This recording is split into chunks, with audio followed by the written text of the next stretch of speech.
down to Dallas. Let me tell you where he's going to be, all right? Monday, June 24th, he'll be at the Phoenix Bookstore, 1514 5th Street in Santa Monica, California, from 7 to 8:30, Graham Hancock. That's Los Angeles. I'll give you some of his other dates later. Tomorrow night, we're going to talk a little bit about Russia with Luba Brezhnev, who is Leonid Brezhnev's niece. And she's got a lot to tell us about what's going on with the elections and what to expect in Russia. And I'm looking forward to that because, as you know, I'm headed off to Russia the very 1st of August, right around the 1st of August. So I'm going to be listening very carefully. Coming up in a moment, the man who's written the newest book about the Clintons. It's called Partners in Power, Rodger Morris, and I'll tell you more about it and the big news of the day, which happens to be about the Clintons and Whitewater in a moment.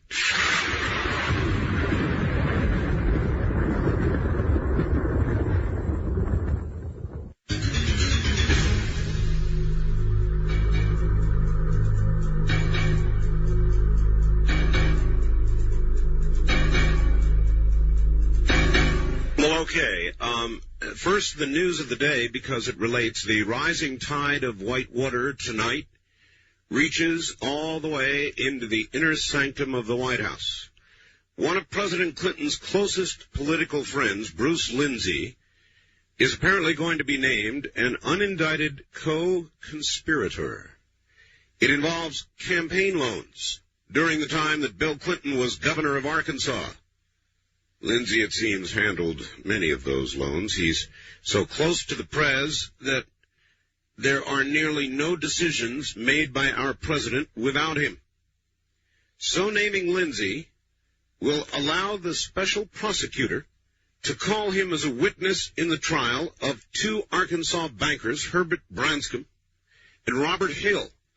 They are respectively charged with illegally funneling money into Mr. Clinton's 1990 campaign for governor from the Perry County Bank. Now, it's been charged that Lindsay told the bankers, don't worry, don't report this withdrawal to the IRS in an effort to hide the contribution. So it is another big scandal for the White House at a time they don't need it. The last person to be named as a unindicted co-conspirator at the White House was Richard Nixon. Now, a White House source says it's a cheap political trick that calls into question the integrity of independent counsel Kenneth Starr. That has echoes from the past as well. They're beginning to question the integrity of the special counsel.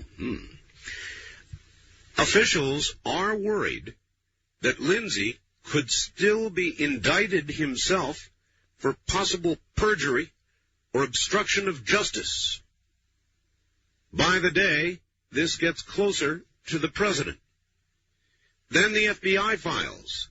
The White House staffer charged with ordering them up has been put on, as you know, paid leave, Craig Livingston, and that's going to be no doubt, a big investigation. Meanwhile, the administration engaged in big-time damage control on this issue with regard to those 400 FBI files. Somehow, you recall, ended up at the White House for innocent review, no doubt. A veteran Army counterintelligence specialist, Charles Easley, is going to take over the job of personnel security there. What do you think, folks? A simple administrative error by low-level military types, or basically your political witch hunt? Now comes Rodger Morris, born in Kansas City in 1938. He holds a Ph.D. in government from Harvard, served in the Foreign Service, on the White House staff, and on the staff of the National Security Council under both Presidents Johnson and Nixon until resigning over the invasion of Cambodia. He was also an advisor on both foreign and domestic affairs in the U.S. Senate, director of policy studies at the Carnegie Endowment, before turning full-time to writing in 1974. And writing he has done. The latest book on the Clintons. Just as we go to him, let me read you what the New York Post, June 18th, said about his book. Roger Morris's Partners in Power, The Clintons and Their America, is just out from Holt Books. And if this is a preview of what is to come, then this new round of Clintonians is going to make such relatively benign efforts as Primary Colors and Bloodsport look like updated versions of Rebecca of Sunnybrook Farm, based on Mr. Morris's own investigations, as well as on material that has already appeared elsewhere, including the American Spectator.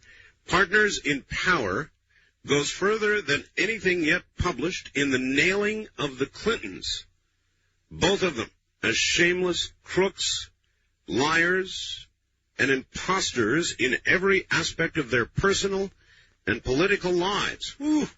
Morris is a newcomer to the expanding ranks of Clinton chroniclers. He is a member of the National Security Council. Well, we already did all of that.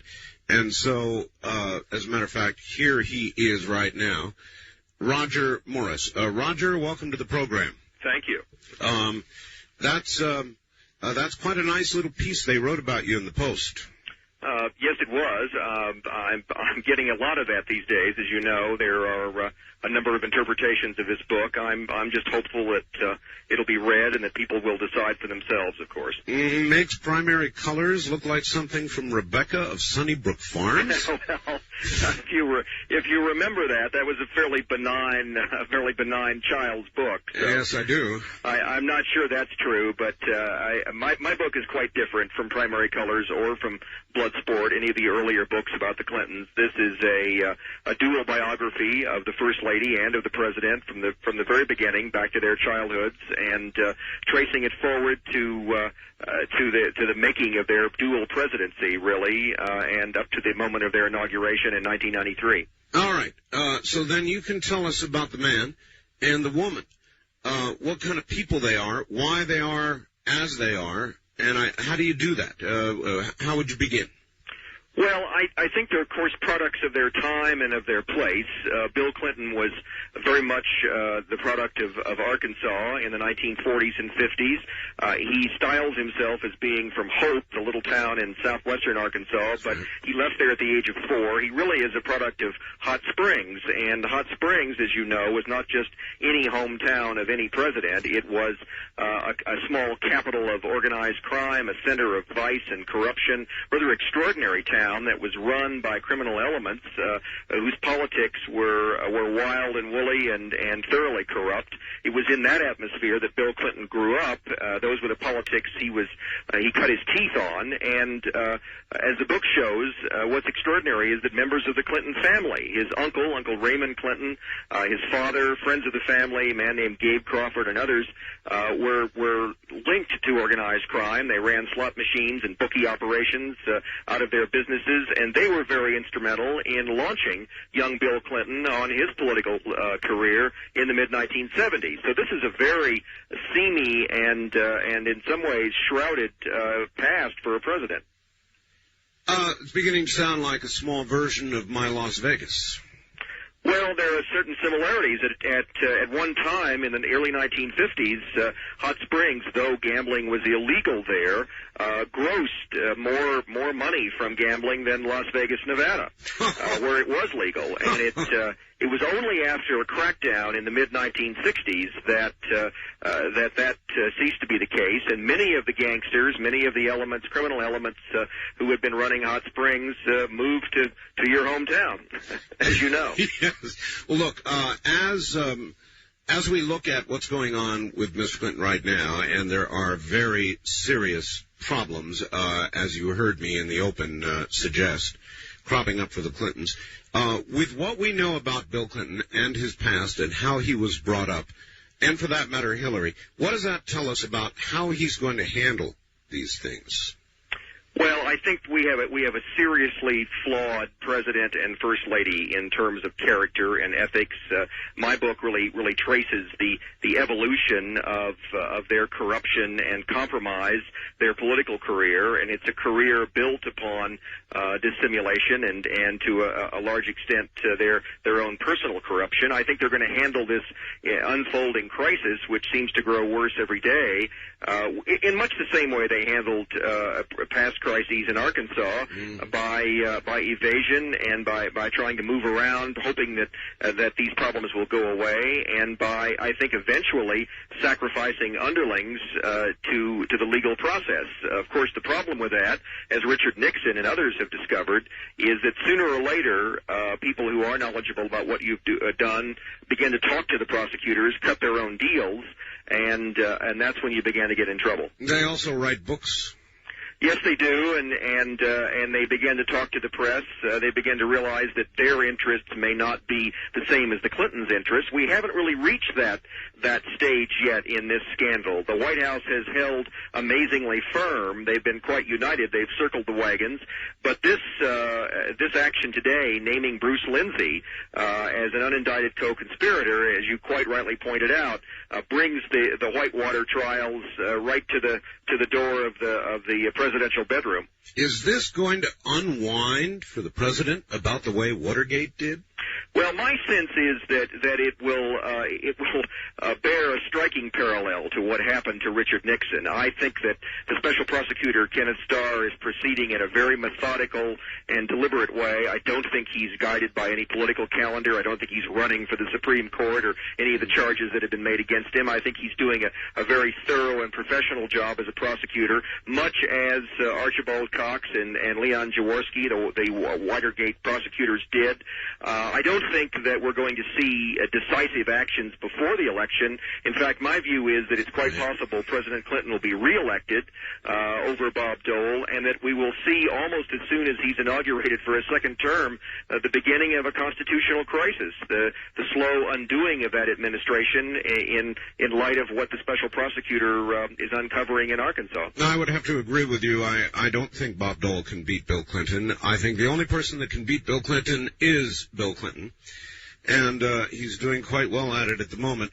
Now, this statement,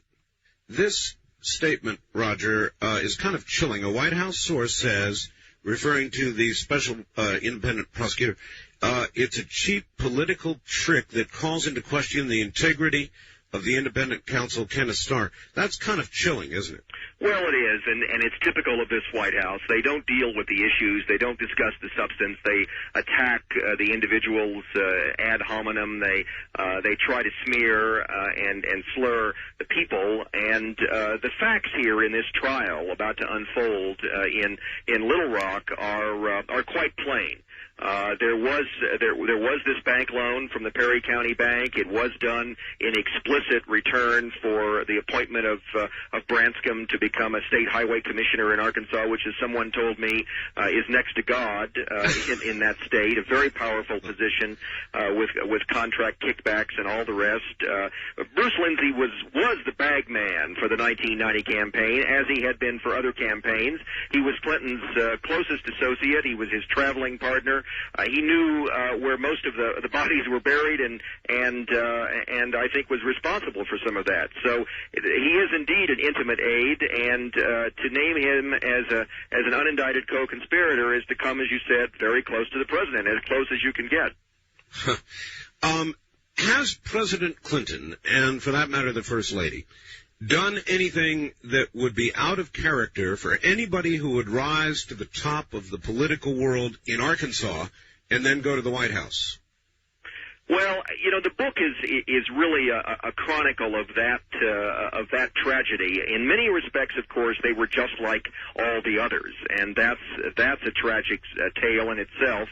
They pretended to be something else, but they were as corrupt not only as the rest of the politicians in Arkansas, but as indeed, as you know, politicians all over this country. The book really makes, I think, a strong case for saying that we're at the dead end of this political system at the end of the 20th century, and that we need massive reform involving both parties, not just the Democrats, but the Republicans as well.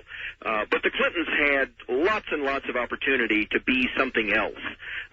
Bill Clinton was an extraordinary, effective, and popular politician in Arkansas. He was a young and dynamic leader. He had a lot of loyalty, a lot of earnest support from young people in that state when he started off. He might have challenged the old system. He might have taken on the vested interests that had tyrannized that state economically and politically for so long. He might have built a different kind of politics, a different political party. Instead, he chose to cast his lot with the old system, the good old boy system that was so corrupt. And in doing so, he's brought, of course, all those ghosts with him to the White House. All right. There was a videotape out that I know you're familiar with called the Clinton Chronicles. Now, I didn't buy a lot of it. I didn't buy the allegations of murder. I didn't necessarily buy those of drug dealing. I thought they were unsubstantiated. But the Clinton Chronicles did chronicle the cronyism in the Clinton administration when, as governor, certainly as governor, and then continuing into the White House. I thought it did that very well indeed. There was nothing but, wasn't there, cronyism constantly in Arkansas. Well, I would agree with you. I think much of that tape was unsubstantiated. It, of course, was sponsored by Clinton opponents on the right. Yes. It was a very partisan document in that sense. But much of it was quite true. It was an accurate depiction of the politics in Arkansas. There was a Clinton machine. By the end of his tenure there, 12 years in the governorship, he had appointed over 2,000 officials to various boards and commissions. They were administering in different ways a budget of over $2 billion, special fixes and favors for all sorts of Clinton backers, lots of state business for bond brokerage houses and for law firms like Hillary Rodham Clinton's Rose firm. It was a closed system of cronyism and of special interest favors that was among the worst in the country. All right. Let me ask you this. It's kind of a fun, tough question. I've been saying for the last year and a half that I thought all of this was going to land pretty much squarely on the First Lady's doorstep, and that she could be in big trouble, even obstruction of justice somewhere down the line. And were that to occur, if that occurred, despite their best efforts, what would President Clinton do?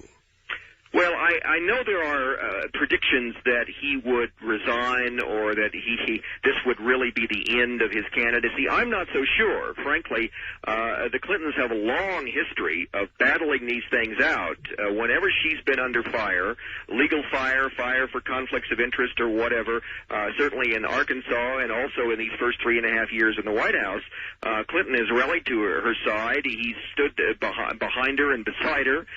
He's been I think fairly brazen in trying to weather these storms. I'm not at all certain that he would leave the battlefield. I think he might make a campaign issue out of it, might try to say that his wife was being persecuted because she was a woman or for partisan reasons or whatever. The Clintons are not known for giving up, as you know. He survived scandal in the 1992 campaign, and he's done so fairly successfully thus far in this administration. I know. They said Ronald Reagan was the Teflon president. This fellow has 2 coatings, at least. Well, I think he has at least 9 lives, and I'm not sure we're seeing some of those being spent right now. But this is as a headline in a recent British publication put it, this is a hard dog to get off the porch. All right, Rodger Morris, hang loose. We'll be right back to you. Bottom of the hour break time. This is Premier Networks.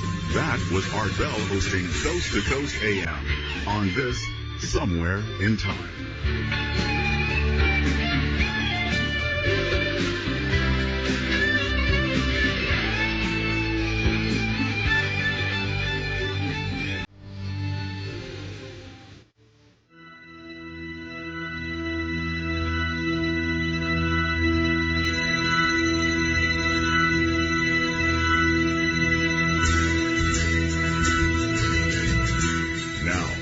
Take you back to the past on Art Bell Somewhere in Time. Rodger Morris, latest book on the Clintons, on the New York Times bestseller list, too, right now. And rising rapidly with a bullet. It's called Partners in Power. We'll get back to him in just a moment.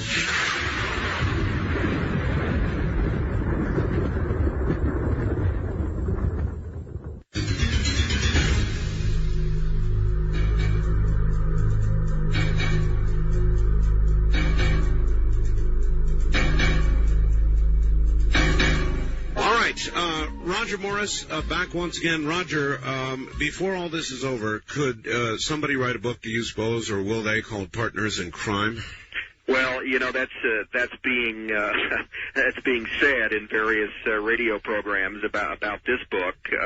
I think Rush Limbaugh and others have used that term. I think there's no question that both the Clintons have been guilty of legal wrongdoing in Arkansas and elsewhere. You know, this latest trial in Little Rock leading to the conviction of Governor Jim Guy Tucker and the McDougalls, Susan and Jim McDougal, really made very plain that the Clintons are guilty of at least two offenses. They benefited directly and personally from fraudulently obtained federal money, and if they knowingly did that, that's a federal offense. And of course, they had their mortgage, their debt paid on Whitewater Estates by federally insured funds from a savings and loan, which again may have involved fraud, may have involved also their taking tax deductions to which they were not entitled.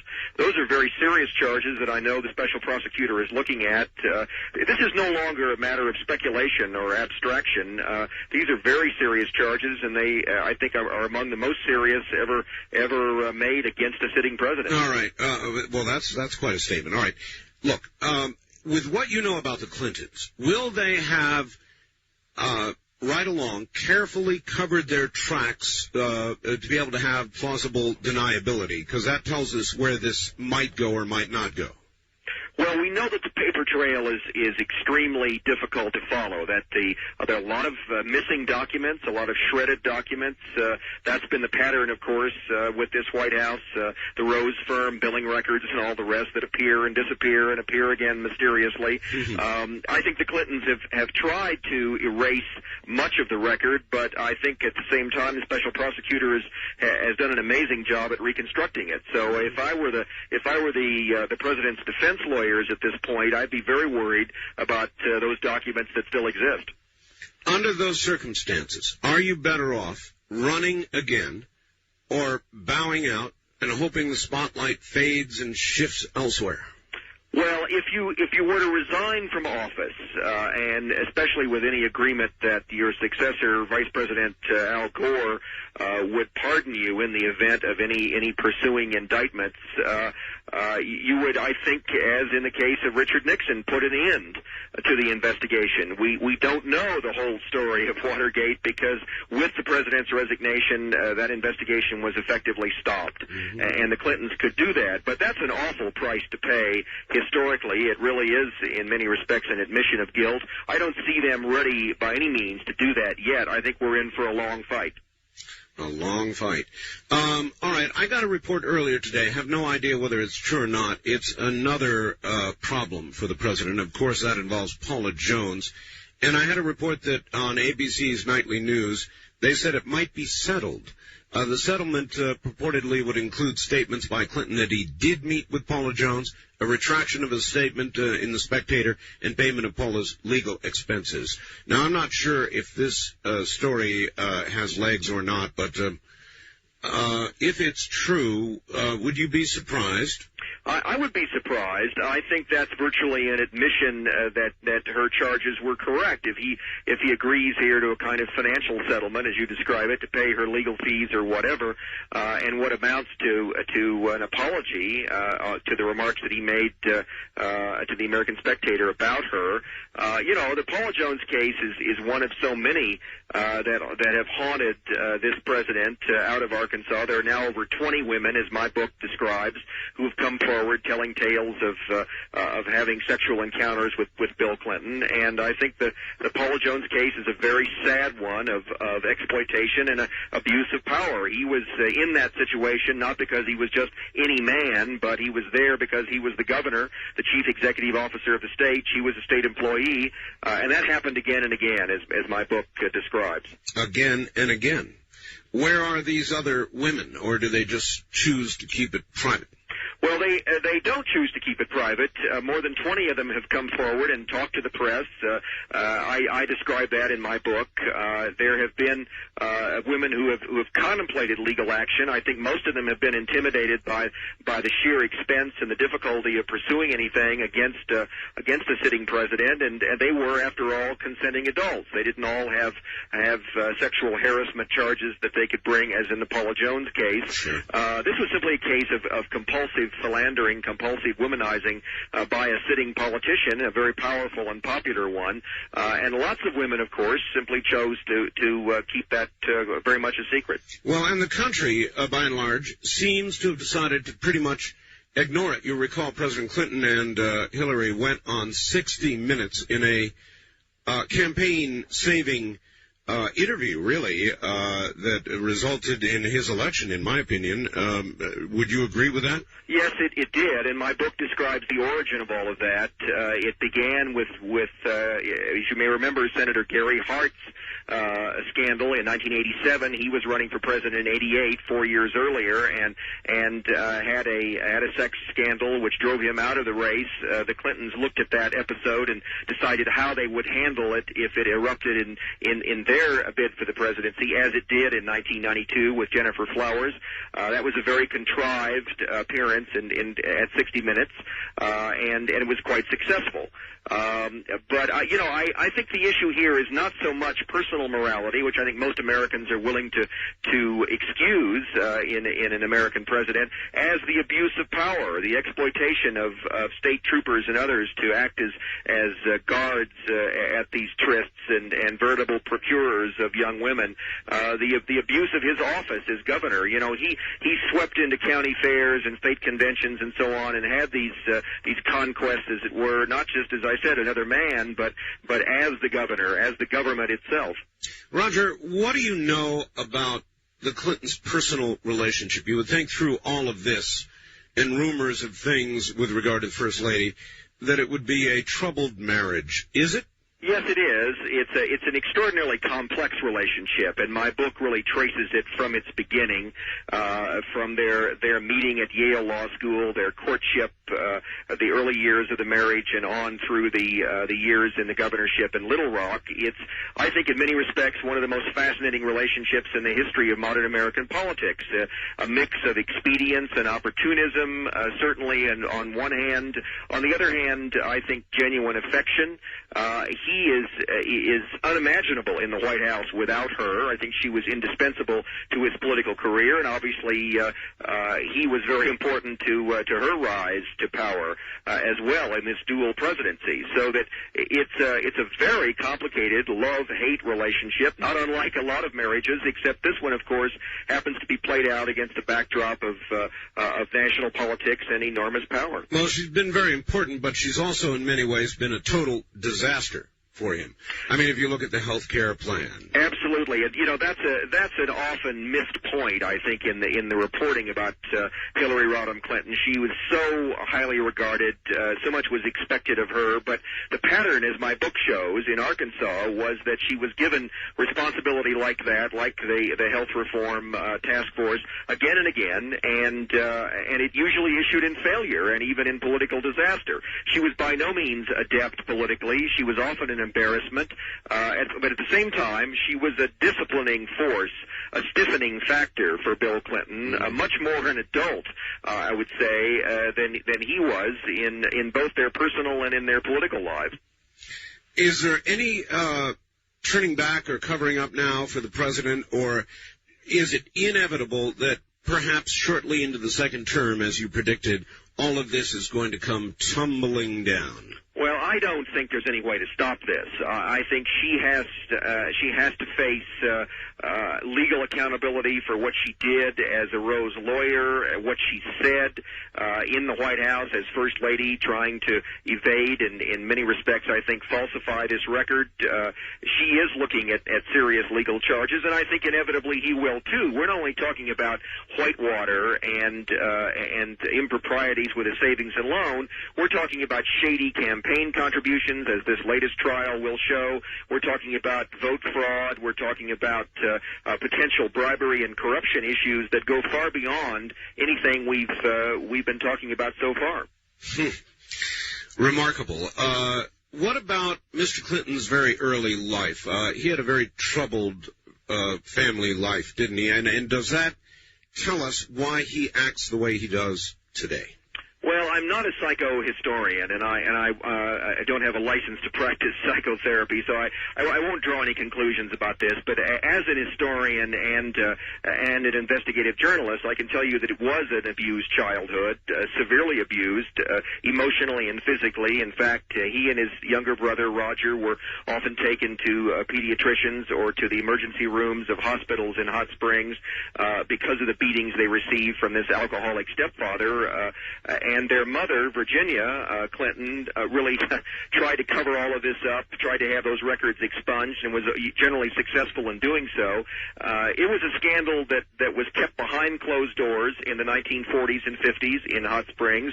I interviewed people who lived next door or across the street. Often their closest neighbors didn't know that the police were called in the middle of the night or that there were beatings of the children or beatings of the mother. But young Bill Clinton, from almost the moment he was 4 or 5 on, witnessed brutality against his mother, shouting matches in the middle of the night. It was an extremely tortured childhood. Let me tell you why I asked. Mr. Clinton is chameleon-like. He can say anything, do anything, seemingly lie with a smile at just a moment's notice, almost like he makes it up as he goes along. And at the top of page 50, your book, The Hot Springs chapter, like many other children of alcoholics, he learned, quote, to lie automatically, end quote, as one observer put it, without any sense of guilt. Is that accurate? That's accurate, and that observer was a psychotherapist that I consulted in looking at all of this.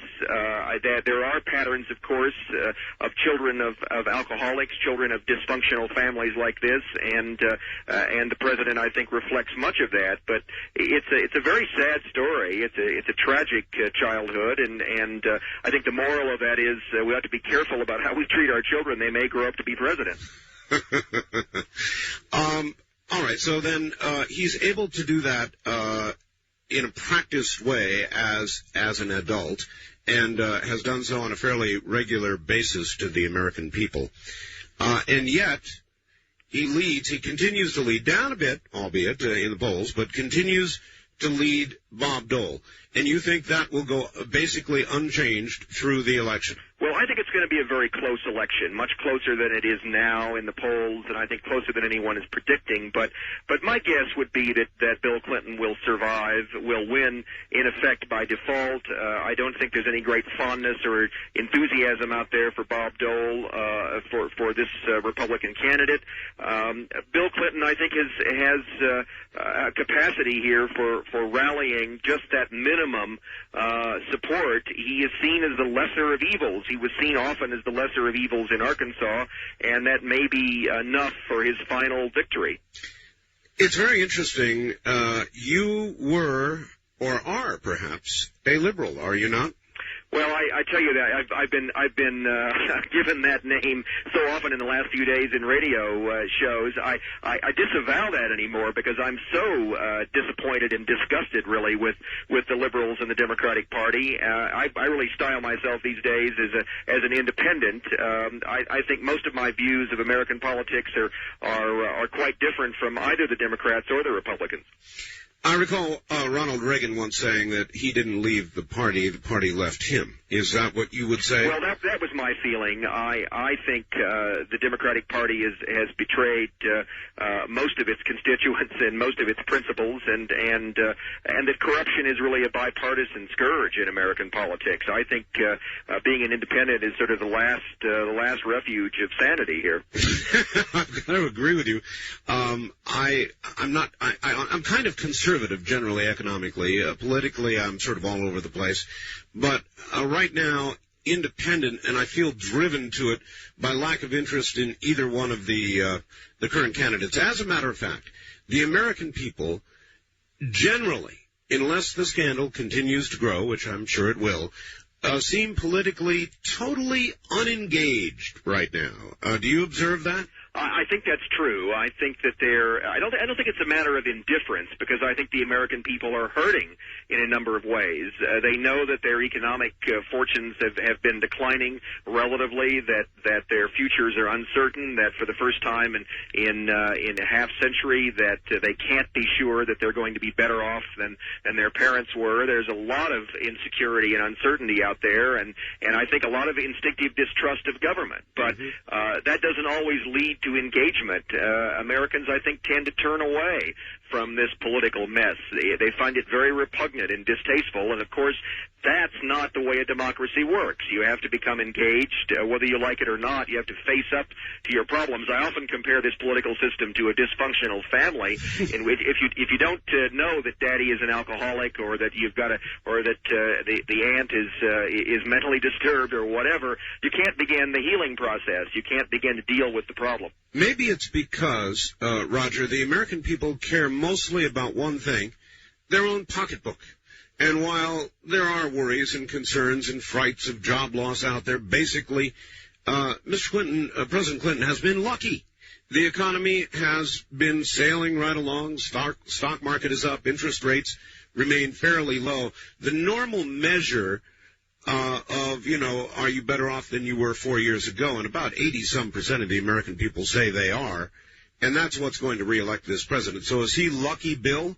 I think he is, but we're whistling through the graveyard here, as you well know. There are a number of very ominous trends at work, and you can't be certain at all that these short-term gains are going to last. And I think most Americans feel that as well. They don't often connect, however, their own pocketbooks to the political process in Washington, and the connection could not be more direct. The special interest government that really rules in Washington these days, with both the Democrats and the Republicans, ultimately affects every American in the pocketbook. It is a life and death matter. When they draw those connections, when they see how corrupted the process has become, I think they may be willing to act. When I say I'm an independent, I think I'm very much an independent on the matter of simply restoring the democratic process. We can debate what policy solutions may be best once we've got a democracy back, but we're a long way from that.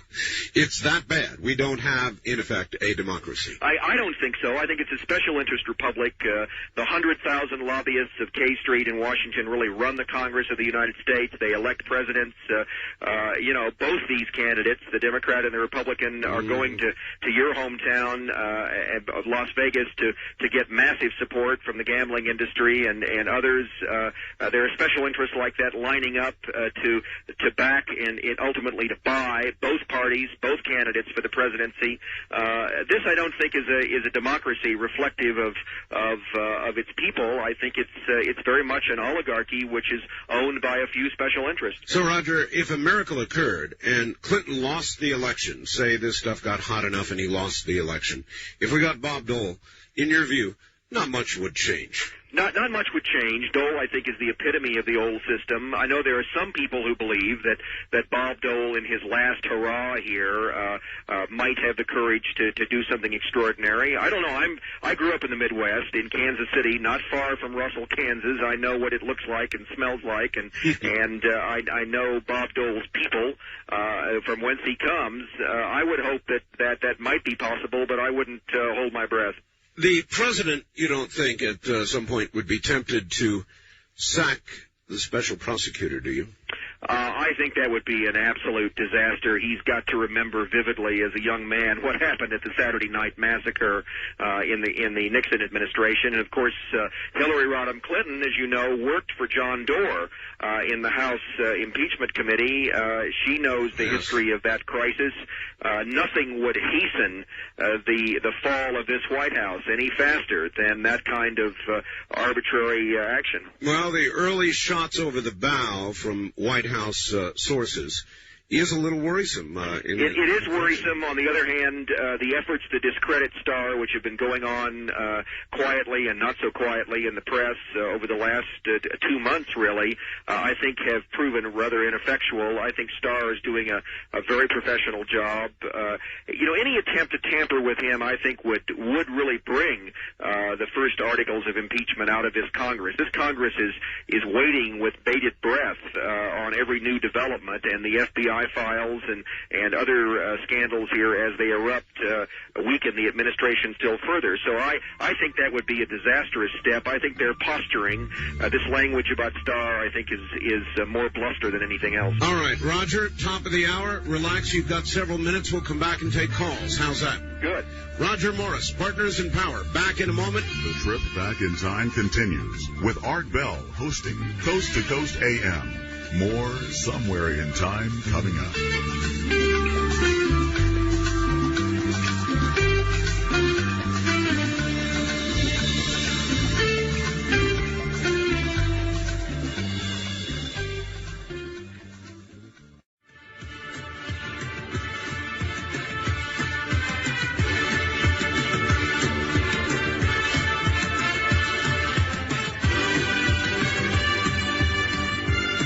Networks presents Art Bell, Somewhere in Time. Tonight featuring Coast to Coast AM from June 19, 1996. It's already on the New York Times bestseller list, Partners in Power by Rodger Morris. He's my guest. It's about them. It's about the Clintons, and we'll be back to Rodger Morris, and we'll begin taking questions from all of you in a moment.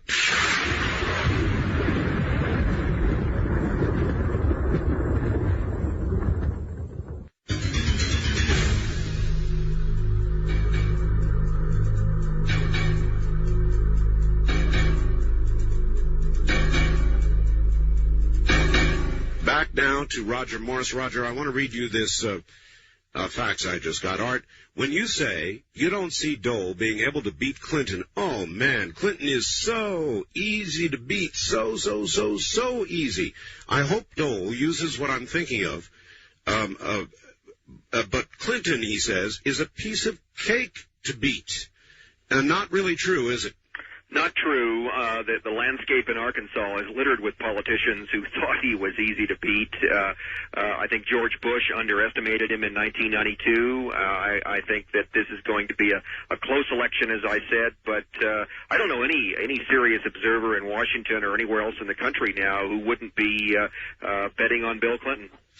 Another faxer saying it's a sad thing when a man running for president can't run the race on his own merit, but rather must depend on the demerit of his competitor.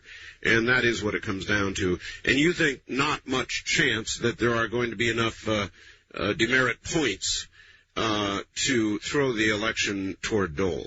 Well, I think there are serious problems on the Republican side, as you know. It's going to be a very divided convention for the Republicans. Pat Buchanan and others, even though they may be outside the convention hall, are going to be embarrassing the candidate. This is not a united party. It wasn't united in the primaries, and it's not going to be in the general election. The Republicans have their own problems, and I don't think, as I said earlier, that the prosecutor's process here, which is so important, so historic in Little Rock, is going to unfold in time to save the Dole candidacy. Something I've always wondered about, Roger, at the beginning of his administration, I thought it very, very strange that President Clinton chose to squander so much political capital on the gays and the military thing. Any insight on that?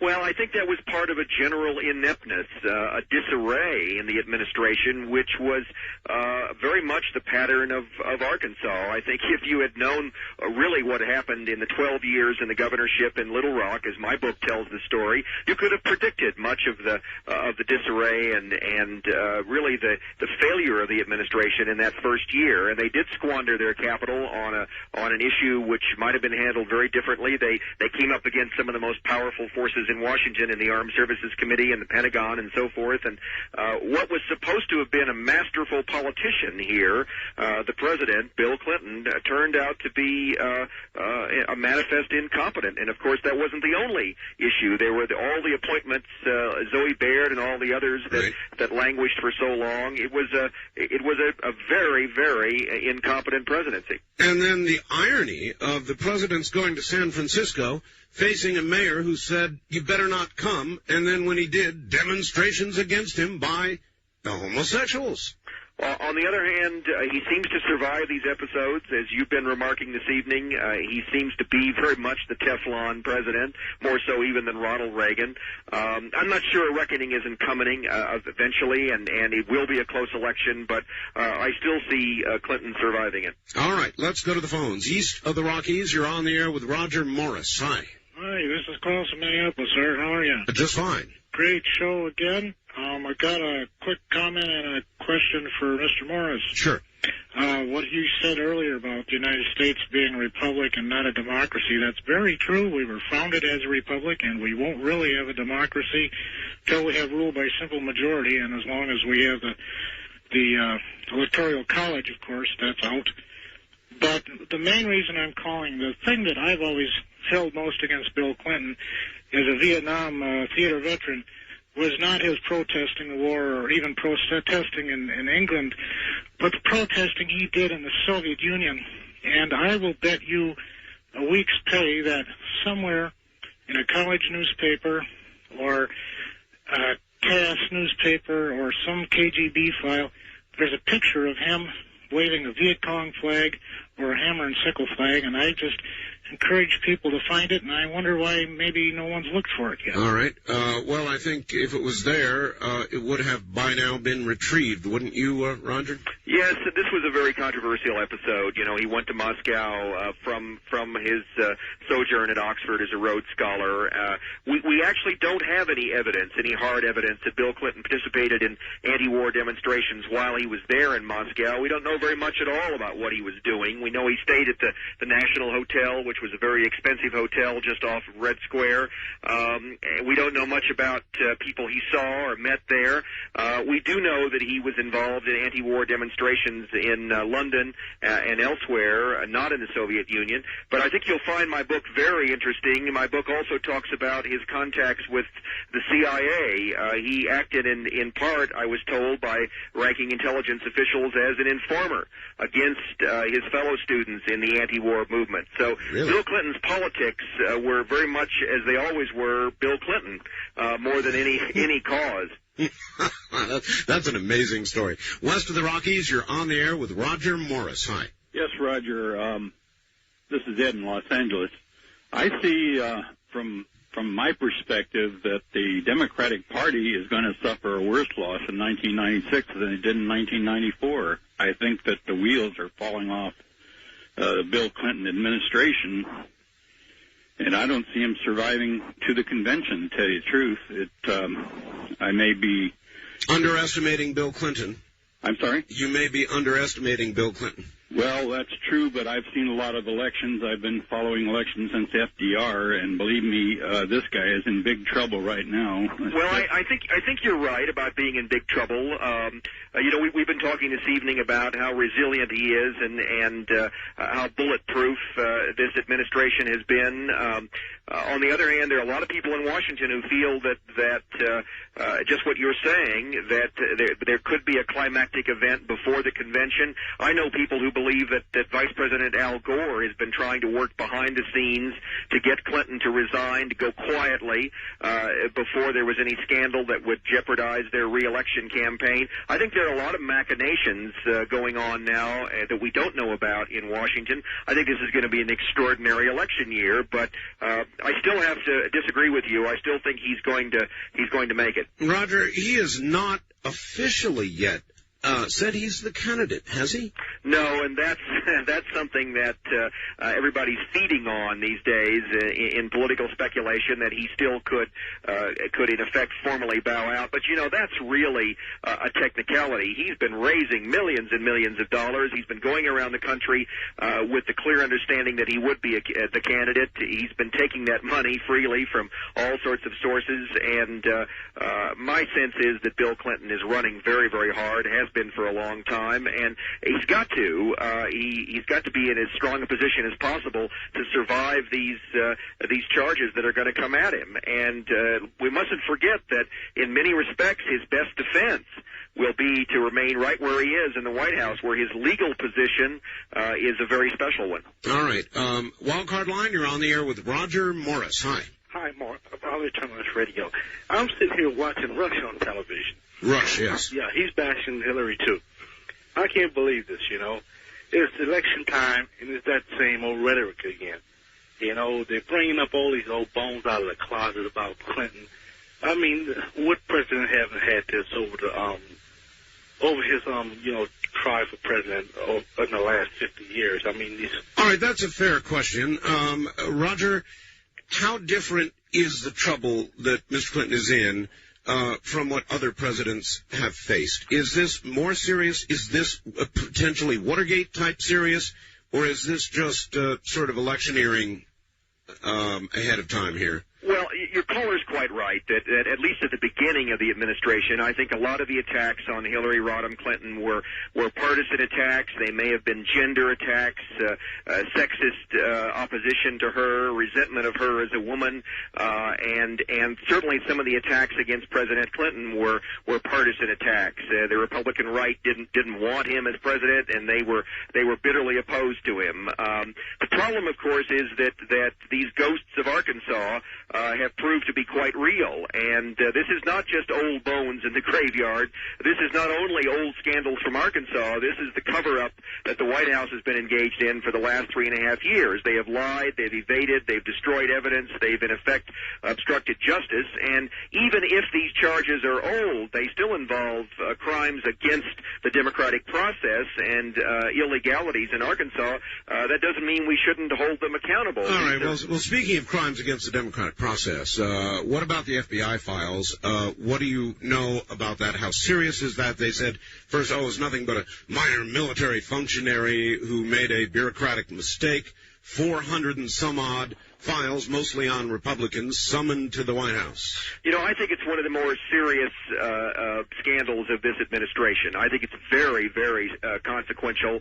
I think Americans are concerned about privacy issues, and this goes to the heart of that, the abuse of law enforcement for political purposes, using the FBI files here, obviously against your political opponents. And my book tells the story again and again of how the Clintons did just that in Arkansas. They used the state police in that manner. They smeared their opponents often. They had dossiers on people who were opposed to them, and they used that with the press and even in legal transactions in Arkansas, so that there's a long pattern here of this kind of abuse of power. I think it's a very, very serious one, and I would hope that the congressional hearings will get to the heart of it. Mm-hmm. I frequently get calls from Arkansas, and people there will say, look, we tried to tell you. And indeed, I've been doing this particular program for about 12, 13 years, and people called from Arkansas, and they said, you're going to be sorry, and nobody listened. Well, some people from Arkansas say that. On the other hand, there was very little exposure of these improprieties and these crimes in Arkansas at the time. My book details what I regard as the great failure of the Arkansas media, the Arkansas Gazette and the Arkansas Democrat, the two main papers in the state capital, the television and radio journalists there who simply did not really warn us, did not tell the whole story, what was happening in the Clinton regime. Had they done that, I think it would have been much less of a surprise, and people would have had a clearer choice in 1992, even in the Democratic primary process. With what you know of Bill Clinton's personality, if he were faced with possible impeachment proceedings, as Nixon was, what would Mr. Clinton do? Well, of course, if a president faces that prospect and counts the noses as he has to do, and discovers that he doesn't have the votes, then the better part of valor is to resign. And I think Clinton would probably take that course. But I think we're a long way from that. I think this president will stand up and fight these charges. Will try to label them as just as they said about the special prosecutor today. Try to label them as irresponsible partisanship and all the rest. I think he'll try to rely on something of the public backlash against the Republican Congress, which we've seen in the last year or so. The fear of losing benefits and entitlements and so on that the Democrats are banking on in this election. I think there'd be a partisan dogfight, and I don't think Bill Clinton's going to go down quietly. Mm-hmm. Early on, there were a lot of criticisms from the right about Starr. A lot of people thought he wasn't doing his job. He is, though, isn't he? I think he's a very methodical prosecutor, very professional. They've assembled these trials in a very deliberate way to unfold the story of what was happening in Arkansas. They're building prosecution on prosecution, conviction on conviction, and that has two purposes. One, of course, to make the larger public case about what was happening there, but secondly, eventually to get some of these people to make their deals, make their bargains with the prosecution in return for giving new evidence, perhaps evidence even against the president and the first lady. Well, they're about halfway up that ladder now, aren't they? Yes, they are, and I understand that a number of people who have pled guilty to various charges in Arkansas are talking to the prosecutors and grand juries, and the prosecutors have begun to talk to Governor Jim Guy Tucker and to the McDougalls, who were just convicted a couple of weeks ago. All right, east of the Rockies, you're on the air with Rodger Morris. Hello. Greetings and felicitations, Columbia, South Carolina. This is Bernard. Yes, sir. Mr. Morris, my question for you, you've already answered the first one. If Hillary Clinton is indicted, Bill Clinton will not resign. But what is their objective after re-election? Oh, that is a good question. If President Clinton is reelected, the Republican contract with America has been something of a sluggish disappointment, and some of the House could go Democrat, and you never know about Senate. In other words, he might have a clear shot at least several years of unrestrained power. What do you think he would do? Well, he hasn't done very much with his power in this first administration, although he's been fending off the ghosts of Whitewater and of Arkansas past. So we know what he's been preoccupied with for these last 3.5 years. I think the power of the presidency is always extraordinary. He would, of course, have the possibility of other Supreme Court appointments. He might well be able to summon a better majority in the Congress. I don't think, frankly, the Democrats are going to win back both houses. They could win back the House and not the Senate. I don't see Clinton really pursuing any policy agenda in a second administration. I would see it as just the exercise of the same kind of political power, day to day, week to week, month to month, that we've seen for the last 3.5 years. And of course, the preparation for the year 2000, when either Vice President Al Gore, his successor, would be the nominee, or, as some think, an ambitious First Lady might well make a bid. If they survive this scandal into a second administration and survive that second 4 years, I'm not at all certain that Hillary Rodham Clinton wouldn't have ambitions of the presidency herself.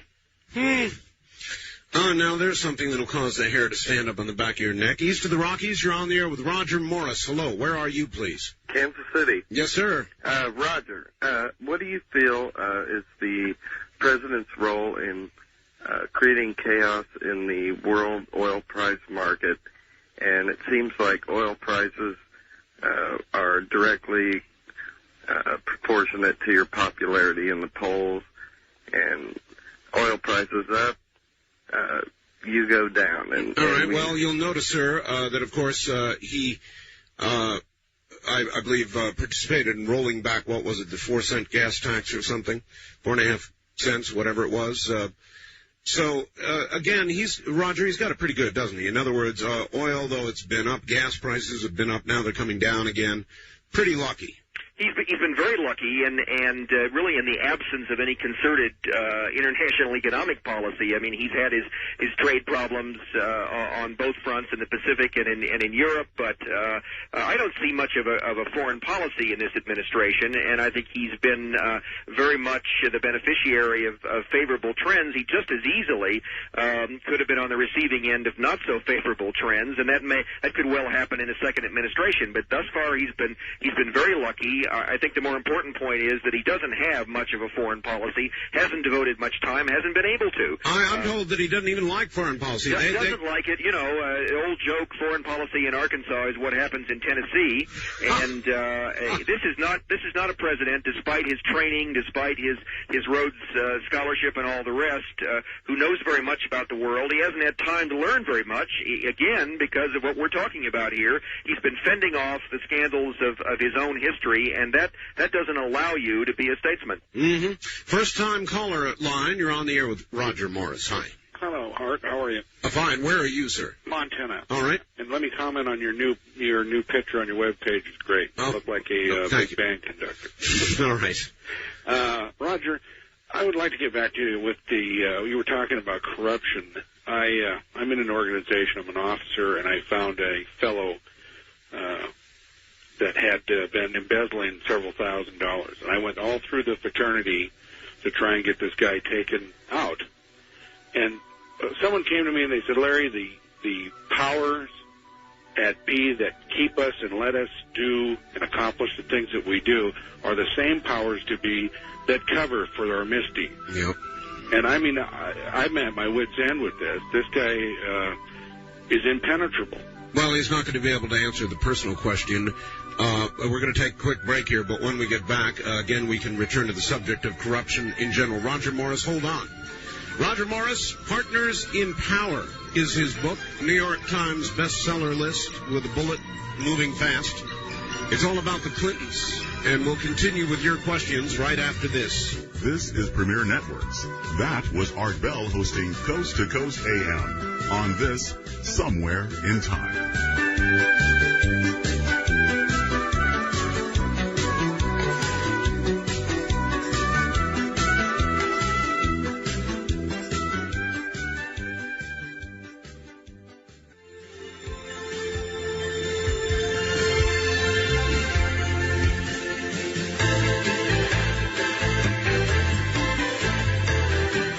Listening to Art Bell, Somewhere in Time.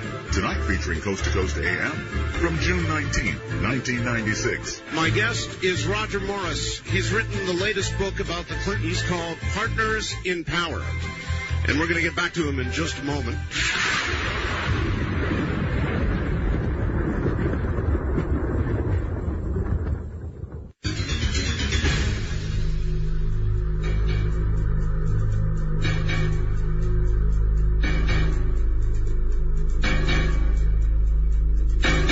Back now to Rodger Morris. Rodger, I don't know if you're a science fiction fan, but if you were in the Johnson administration, and what else were you in?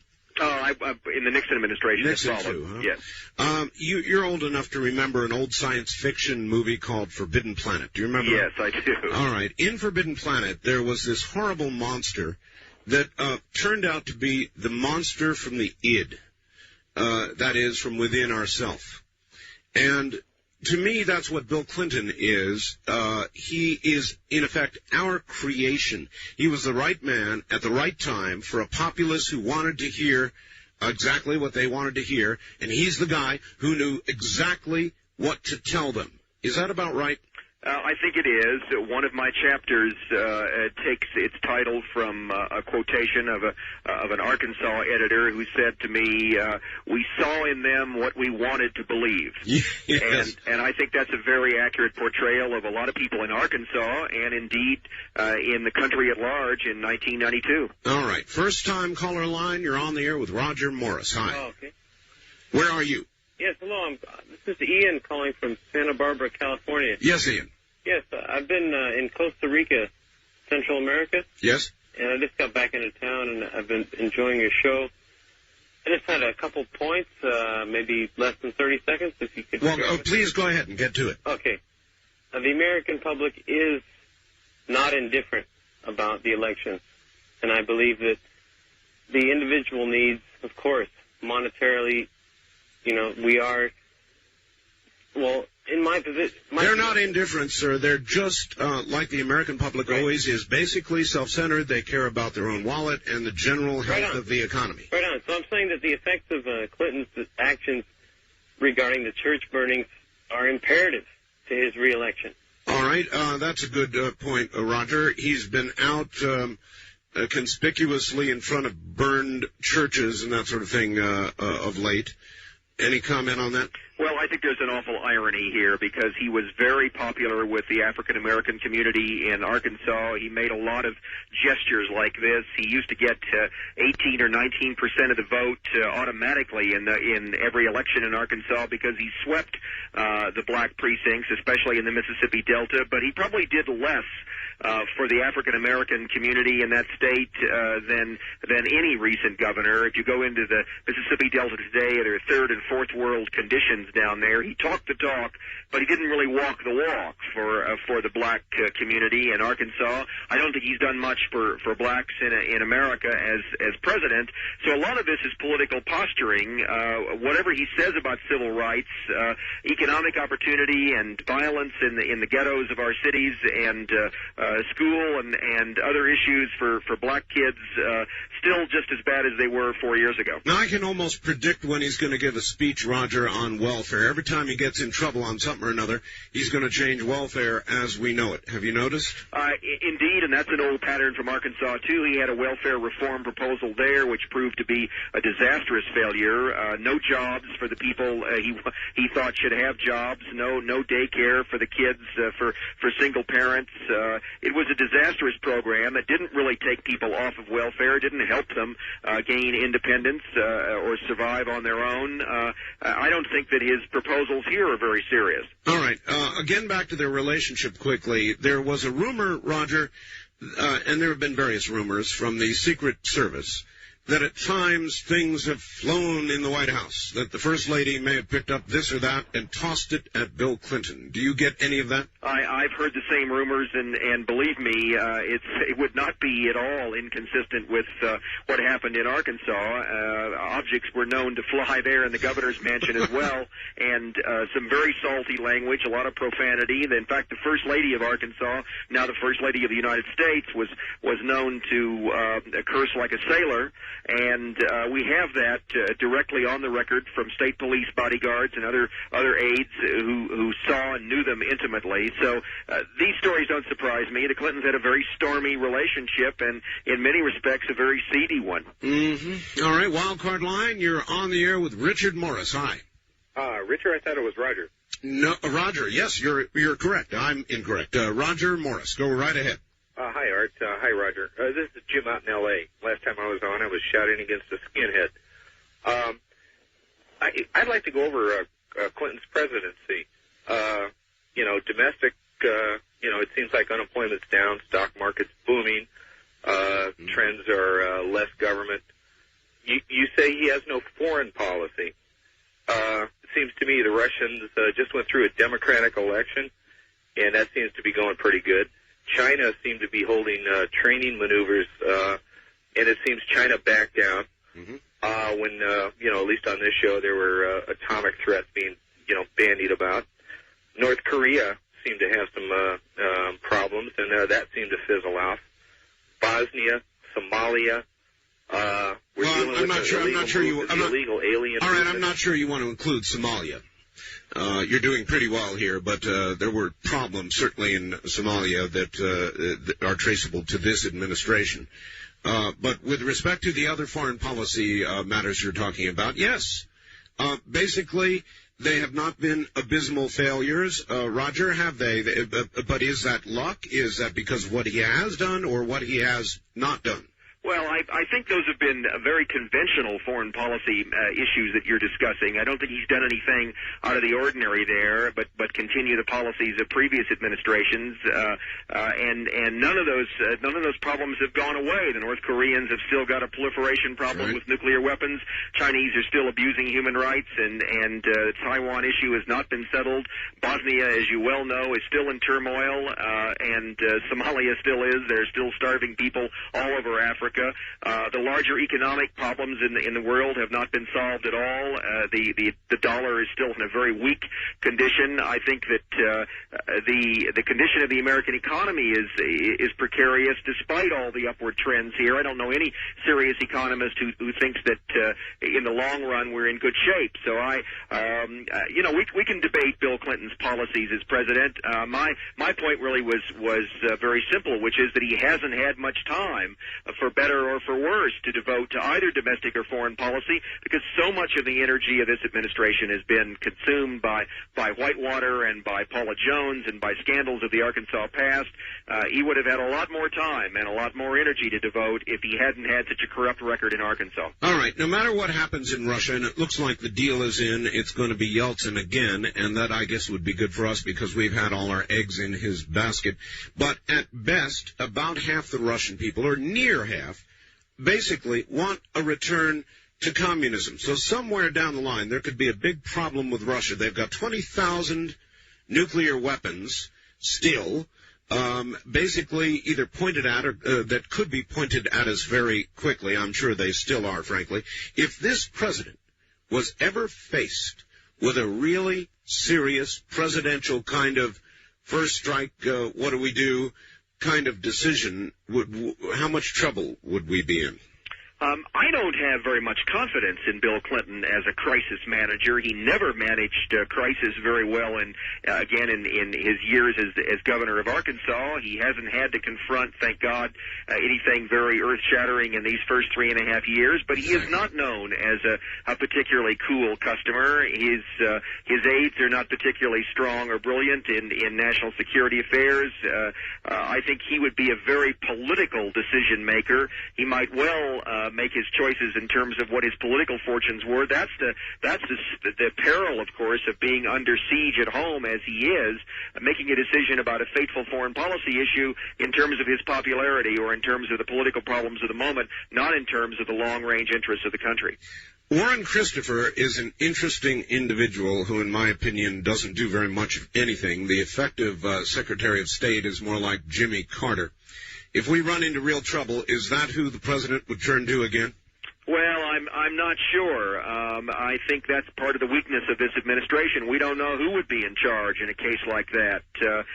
My old associate from the Nixon administration, Tony Lake, whom I knew very well in government, we were close friends and colleagues, is his national security advisor. But Tony has played a rather diffident role in this administration. There is no strong, commanding figure, and no one with a real conceptual sense of what the post-Cold War world ought to look like. So I think the weakness in foreign policy would be quite immediately evident if we faced a real crisis. So we've got a dysfunctional family in the White House. I think we certainly do. We've got one politically and one that's not recognizing the seriousness of the problem. I think they're simply hoping that it will go away. I think Washington, the White House, the American political system is in a serious state of denial. All right. East of the Rockies, you're on the air with Rodger Morris. Hi. Hello, Art. Always enjoy your show. Rodger, really enjoying the interview tonight. Just real quickly regarding that last caller talking about some of the triumphs of the Clinton foreign policy, I think Clinton handles his foreign policy very much like he does his domestic policy in being the consummate politician that tells people what they want to hear. And foreign policy, I think, takes a lot longer for those policies to be realized. And so we may inherit a quagmire, I think, down the road with some of his foreign policy. But more importantly, I had an observation that I'd like to just pass on quickly and have Art or Rodger both comment on. You know, we're hearing so many things that have been mishandled in this Clinton administration, things that I think we would agree with a Republican president would have called for impeachment of that individual. But yet I keep hearing, and in fact, Art, you've made a comment that you don't think much would be different in a Dole administration, and I think we can all agree that we had a man who served 30 years or whatever, that was a patriot, served honorably. Maybe he's not as charismatic and so forth, but I believe he's an honorable man. But we don't have this history that we have in just 4 years. Yes, but we have, sir, we have some history. In other words, Bob Dole, as majority leader, and before that minority leader, his job literally was compromised. Sure. But that's not criminal, and we have things that are being looked at as signs of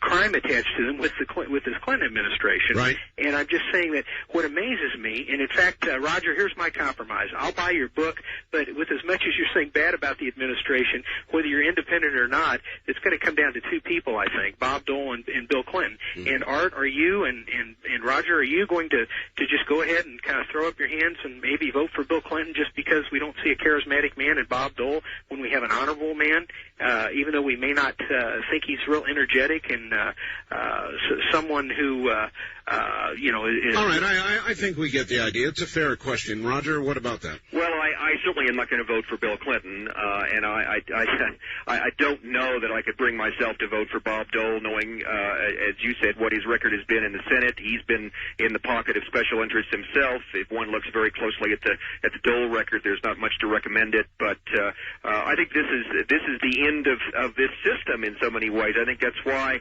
we've got to face up to the problem in both parties and reform this system from the ground up. I don't think the Clintons are special cases at all. I think they're emblematic of that failure, and this election is a terrible choice. Roger, who do you like? Who do I like in American politics? That's right. I think there are a handful of people who represent the kind of integrity that I'm talking about. Congressman Jim Leach, for example, who's chairman of the House Banking Committee, is a moderate Republican from Iowa. I think he's in the middle of this Whitewater controversy, much less conspicuous than Senator D'Amato on the Senate side, but conducting a methodical and thorough and I think fair-minded inquiry into the Clintons' past in Arkansas. Jim Leach, I think, represents the best of American politics. There are not very many like that on either side of the aisle. I think only a handful of politicians, none of whom are running for president. All right, well, let me reach out to the other side. What do you think of Sam Nunn? Sam Nunn, I think, was in many respects a creature of the old order that I'm talking about. I think he was a highly intelligent and disciplined man. But early on in the going, Sam Nunn had some of the same conflicts of interest in Georgia that we're talking about with the Clintons. I don't think he was a paragon by any means. All right. From Craig in Oklahoma, he says your book is so hot that a lot of people refuse to have anything to do with it, and those would include 60 Minutes, Primetime Live, Larry King, Nightline, Dateline, Today Show, C-SPAN, Book Notes, and so forth. Is that what you're running into?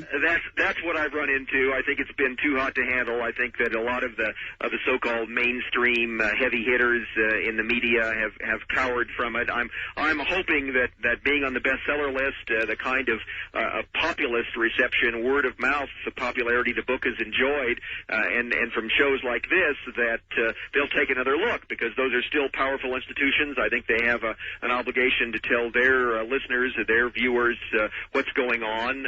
But he's quite right. It's been rejected and sort of ignored. They've been looking the other way. And yet it climbs the bestseller list anyway. Roger, for the record, you sound like a happy, bright, energetic guy. You don't have any suicidal tendencies, do you? No, I don't. In doing this book, I had people warn me in Arkansas and elsewhere that there was some danger in doing this kind of thing. And yes. I was born and raised in the Midwest in Kansas City. I guess I'm an old-fashioned patriot who still thinks that you ought to be able to speak your mind in America, and I'm operating on that premise. And you love life. I do indeed. All right. Good, for the record. West of the Rockies, you're on the air with Roger Morris. Hello. Yes, Art. This is Russell in Los Angeles. Yes, hi. Yes, Dr. Morris. In your book, you described a surveillance tape with, I think with Roger Clinton on it and a drug deal. Yes. And in that, he's quoted as saying, I got to get some for my brother. He has a nose like a vacuum cleaner. Yes. Did he really? Yes, That's a police surveillance tape that was done locally in Arkansas by local law enforcement, part of the investigation of Rodger Clinton in 1984, and part of a mountain of evidence about his involvement with the cocaine trade, his use of cocaine, and in this case, of course, part of a lot of testimony, as the book points out, of Bill Clinton's personal cocaine use. And, again, it's like the women. I was not concerned about the personal moral question here about what Bill Clinton was doing in terms of drugs. I was concerned with the political issue of cover-up, hypocrisy. He was supposedly leading the war on drugs in Arkansas at the time. He knew his brother was deeply involved. Lots of improprieties in the cover-up of and the damage control of the Rodger Clinton case, and lots of testimony from law enforcement and other sources that Bill Clinton himself not only used the drug, but was in the presence of people who were dealing and using in rather substantial amounts. Well, listen to the likes of William Bennett, who will say that this administration has the very worst record on fighting drugs of any in all of his memory. That's one of the most disturbing aspects, that the record in Arkansas was so shameful, so tolerant of massive crime. The president was so linked to drug dealers and to criminal elements there, and his administration in Washington has turned out to be, I think, very inept, very unenthusiastic about pursuing any of those law enforcement efforts. So I think it's a very ominous record. Years ago, the popular belief, Rodger, was that the next Democrat president that we get, at that time thought, if we ever get one, would legalize marijuana, or at least decriminalize it. This president could not do that, could he? Politically. He was crippled politically from doing that by his own involvement in drug use. He admitted, of course, that he had tried marijuana and didn't inhale, which was a blatant lie. There are lots of people on the record, as the book points out, who say that he was quite adept, that he had all the equipment and knew quite how to use it. No, he was prevented from doing that, and of course that's going to be an act of Congress, not simply an act by a president. But there has been no leadership at all, I think, in confronting the drug problem, either in terms of treatment or rehabilitation or dealing with the social problems that lead to it, or least of all in law enforcement. Mm-hmm. Well, he of recent days has been surrounding himself with the law enforcement types. A lot of pictures on the steps with police officers, that kind of thing. Yeah, there's a new war on drugs, which is, I think, our 30th or 40th new war on drugs, and most of the serious law enforcement sources I know think it's something of a mockery. All right, Rodger, your book is bestseller, so I assume people can go into their favorite bookstore and ask for Rodger Morris's Partners in Power. Do you have any numbers or anything you want to give out? No, it's a Henry Holt & Company. It should be available in every bookstore. It's available on the Internet.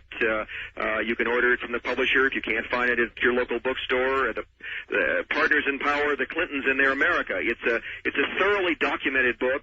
We've been saying a lot of things tonight about sensational charges and sensational news. It's a thoroughly documented dual biography of the two of them with 30 pages, single-space pages of footnotes. This is a serious history of the making of a president, and I think ought to be read by every thinking American. All right. Having said all that, I want to thank you for being here tonight and remind everybody you said you were a fun-loving, life-loving guy with no suicidal tendencies. Absolutely. I wish you well out there on the book grind. It is a grind, Rodger. Thank you. Thank you. Take care. That's Rodger Morris, who wrote Partners in Power.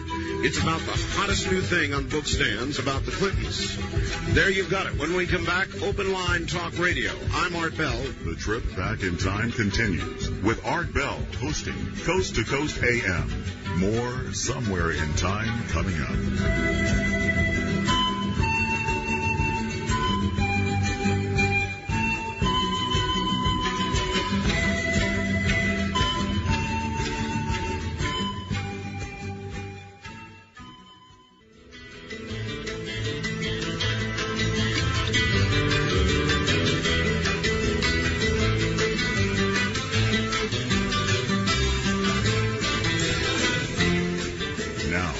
Take you back to the past. on Art Bell Somewhere in Time. Top of the morning from the high desert. We just spent 2 very powerfully indicting hours with Rodger Morris, author of Partners in Power, New York Times bestseller list, Portrait of the Clintons.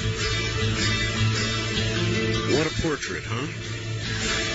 Now, I got a call from Graham Hancock, who was airborne about 2 hours ago, just before the program, on his way to Dallas.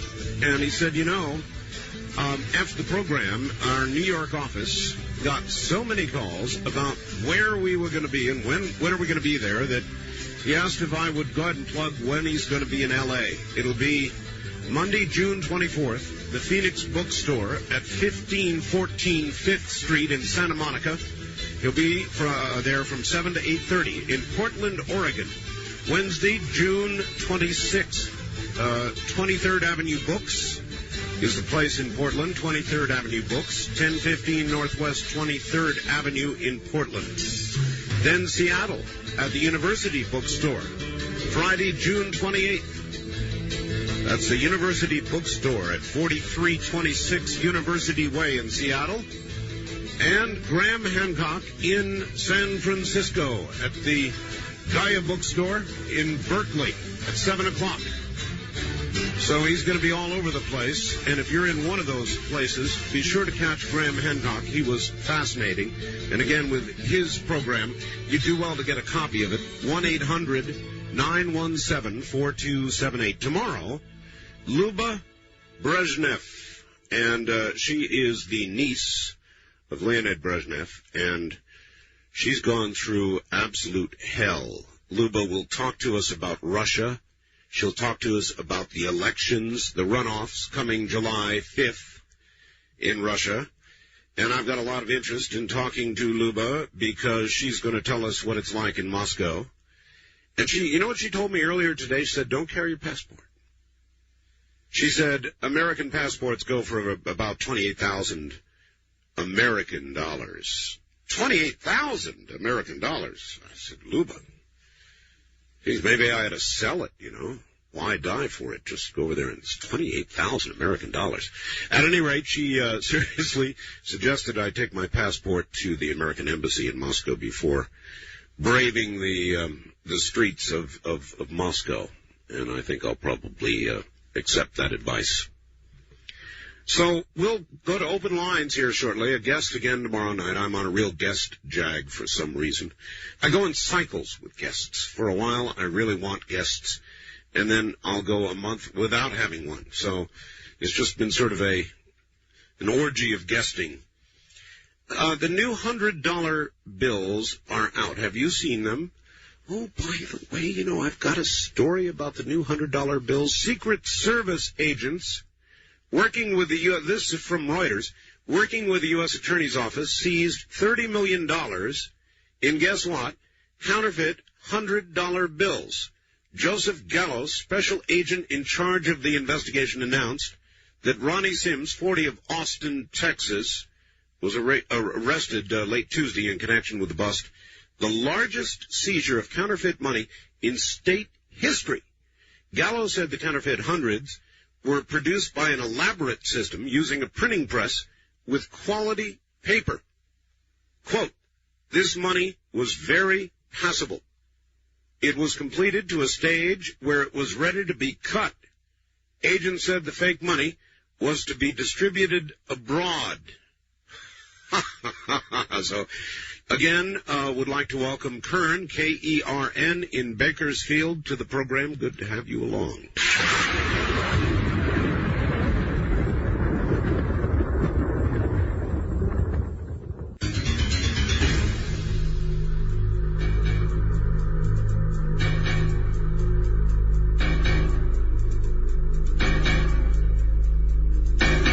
Well, we just talked about it. Whitewater is the big news tonight. The president's closest political alloy.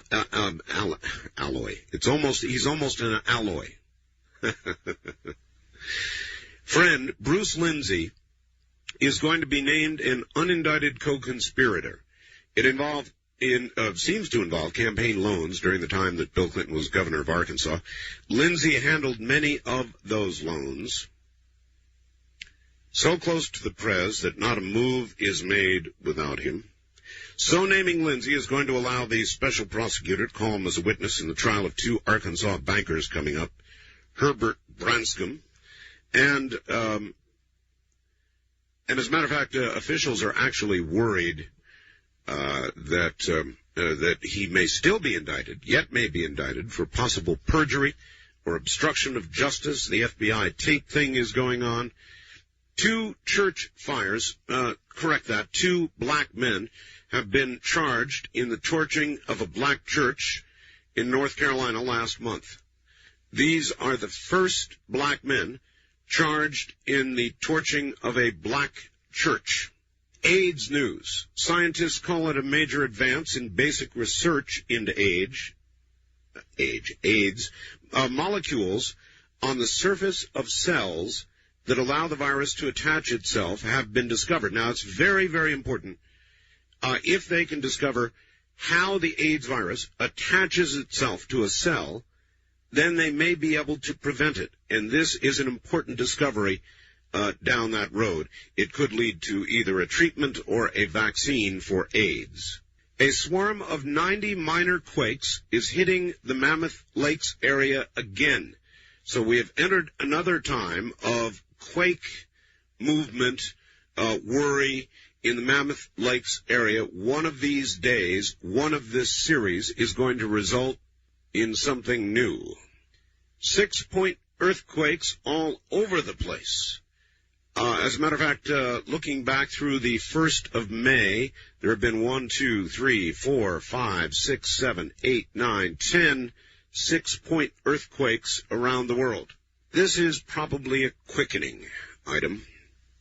Art, did you hear the news article in the Associated Press, the Saskatchewan Times, I guess, 14-year-old boy influenced by a horror film that he had seen, get this, 10 times, killed a playmate, skinned him, and then cooked his flesh on the stove. His attorney said he was under delusion after seeing the movie Warlock. The boy apparently believed that if you cut the fat off a virgin, unbaptized child, then boiled it and drank it down, you'd have the power to fly. He killed him by stabbing him several times until the paring knife became stuck in the boy's eye. Well, Art, I only have one thing to say. The quickening. That's from Port Orchard, Washington. So there you've got it. Does anybody out there know anything about levitation? I've got a fax here from a fellow in Arizona talking about levitation. And we'll get to that. Right now, to the phones, open lines, unscreened, you name it, we'll talk about it, talk radio.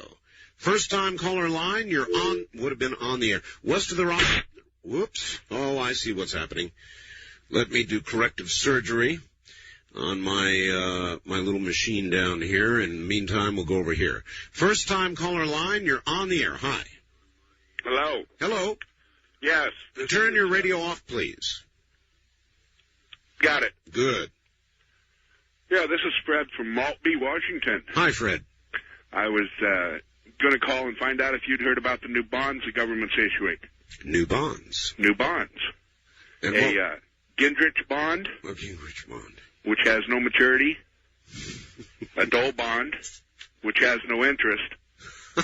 And the new Clinton bond, which has no principal. That is funny. You get points for that. That was genuinely funny. It's a sad state of affairs we're in right now in this country, isn't it? Nice to hear your show, and we listen to you every night. Thank you. Take care. Gee. It really is true, isn't it? We're in a sad state of affairs. Gingrich, all the fire and passion that he had squandered with words that seem to shoot himself in the foot all the time. Bob Dole, just unable to generate any interest, really. Possibly a winner by default, because we have a president who is in default. West of the Rockies, you're on the... Whoops. Oh, no, sucker is just going to have to be... I see we're going to have to perform major surgery on that. Technical difficulties, we will call it. That's all right. I can yank the power cord from its rear and make it reset. In the meantime, Wildcard Line, you're on the air. Hello. Art. Yes. From Santa Monica. Hi. I think Morris is right about Leach. I think he looks like a very good man. Well, unfortunately, though, he is not running. Well, at least he's in the government. Another thing, I think we might be living... There's a line from Caligula. Let all the poisons in the mud seep out. We might be living through that. That was a very good joke that guy had. It was, wasn't it? Yeah. All right. Thank you. Yes, it was. Funny in the sense that you should laugh lest you cry. That's been my problem, with politics generally. The nation is not engaged. I am not engaged. I'm sort of a better word. What is a better word? Disgusted? For me to get engaged, I need somebody I believe in. I need somebody out there that I think is going to change what I think is wrong. And I wish I could say that I see that person. I don't. A miracle from Bob Dole, maybe. But if history is a teacher, I don't expect it. East of the Rockies, you're on the air. Hello. Hi, Art. Hi. This is Mark in Little Rock. How are you doing? Okay, Mark. I was listening to your show the past couple of hours, and wanted to talk about Bill Clinton. What is it that what will it take for him to vindicate himself of all these allegations and everything that's going on around him right now? Since you're in, I don't know. I don't have that answer, but you're in Little Rock, and I assume he's got a lot of support in Little Rock. That's about 50-50. About 50-50 now, huh? I'd say that, just me being out in the public, because I'm a 25-year-old male, and, I'm not around politicians very much, but it's pretty much, we're going amok down here, because Bill Clinton has run us into an economical disaster hole down here, Taxes are, it's unbelievable down here, Art. The cost of living is terrible. The unemployment rate is up. It's pretty bad down here, man. And your guest, Mr. Moore, said that he kind of fought the media down here for not informing the public of Bill Clinton's previous runnings in the governorship down here. All right. I think it was pretty much should have been known that Arkansas has been 48, 49, 50, and in everything you want to think about, every category, compared to other states for the last 5 to 6, 7 years that I would know of. Yeah, the media, though, really didn't give that much attention, not as much as they should have, and there were a lot of people calling from Arkansas saying, you'll be sorry. I agree. I probably would have been one of those persons if I ever known you about your show then. I see. You asked, what is it going to take for him to get out of this? Yes, and another question: if all these allegations and these accusations were wrong about him, what would America think of Bill Clinton then? Would they support him? I would rather think so, yes. Thank you very much. In other words, the economy is rolling along on a fairly even keel. The market's up. Interest rates are not outrageous. They remain low. Jobs, though people complain and worry, are fairly plentiful. So I would think yes, minus the kind of scandals that are developing, plural certainly. Bill Clinton would be an easy ride into the White House. I still believe he will win. But like Mr. Morris, I think shortly after the election, there's going to be quite a ride. West of the Rockies, you're on the air. Hello. Hello there. No, you're not. Wildcard line, you're on the air. Good morning. Good morning, Art. Bill from Youngstown, Ohio. Yes, sir. When you were doing the remote viewing the other night, I tried my darndest and couldn't get through. And I did see some things, but you had said that you would tell us what it was at the top of the hour. Well, you go off at 5 a.m. here. Oh, I see. All right. Well, it was 6 dolphins. 6 dolphins? Yep. Did the guy that faxed you say 6 dolphins? Well, he didn't say 6 dolphins. So he actually saw a dolphin? Yes, Well, that's impressive. I thought so. Okay. Can I ask one more thing? Yes. Remember when Jennifer Flowers, am I correct that she sold tapes to the National Star? Do you recall that being in the media of conversations with Bill Clinton? I certainly recall the tapes anyway. Okay. Why? My question always has been, since it's illegal to tape a conversation without asking the person's permission, which she certainly wouldn't have done in that case, why wasn't she arrested? Well, I'm not sure. I don't have the answer to that. I just don't have the answer. I thank you for the call, but I don't have the answer to that. Generally, it is not legal, as he points out, to tape somebody without their permission. So it is a good question. First-time caller line, you're on the air. Hi. Is this Art? It is, yes. Hey, how are you? Okay. My name's Holly. I'm calling about Chupacabra. Okay, Holly, what do you know about the Chupacabra? A lot. You do? He's a very intelligent individual. And I am a psychic. I'm a mental telepathic. And I have spoken to him under mental telepathy. Wait a minute. Turn your radio off, dear. That's number one. Number two, now wait a minute. Bill, turn that radio off. Turn that radio off, Bill. Now you say you have spoken to the Chupacabra? Exactly. What did the Chupacabra say? I mean, why? He told me why he was here. Good. Why? We want to know why. I have a letter. I wrote down everything that he told me under mental telepathy. I'm a pro. All right, look. You already said that. I want to know why he's here. To experience mankind and to bring upon his world. What do you mean experience mankind? He's sucking the blood from goats and maybe even human beings. He has an explanation for that, too. What kind of experience with mankind is that? To become part of this world. You by drinking it up, huh? Well, there's an explanation behind it. Well, the whole thing scares me, and... It doesn't scare me because You're trying to tell us that Chupacabra's a nice guy? Or gal? He's from another galaxy. What galaxy is he from? Europa. Europa? He's got a name for it. I got it written down here if I can find it. Must be a very bloody place. No, it's not. No, it's not. All right, well... Become a part of this world from another galaxy is all right. Hold on. We'll be right back.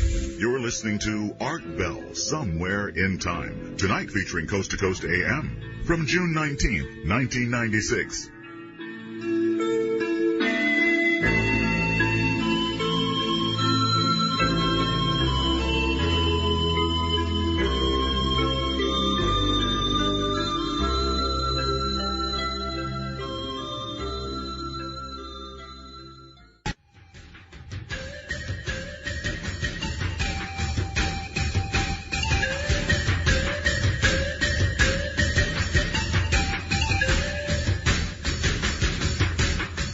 Premier Networks presents Art Bell, Somewhere in Time. Tonight featuring Coast to Coast AM from June 19th, 1996. In a moment, we're going to find out how you get to be a pro psychic.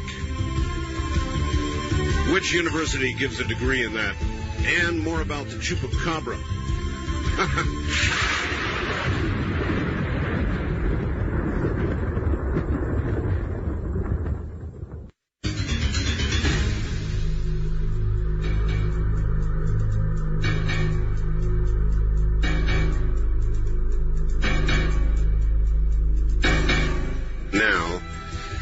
How do you get to be a pro psychic?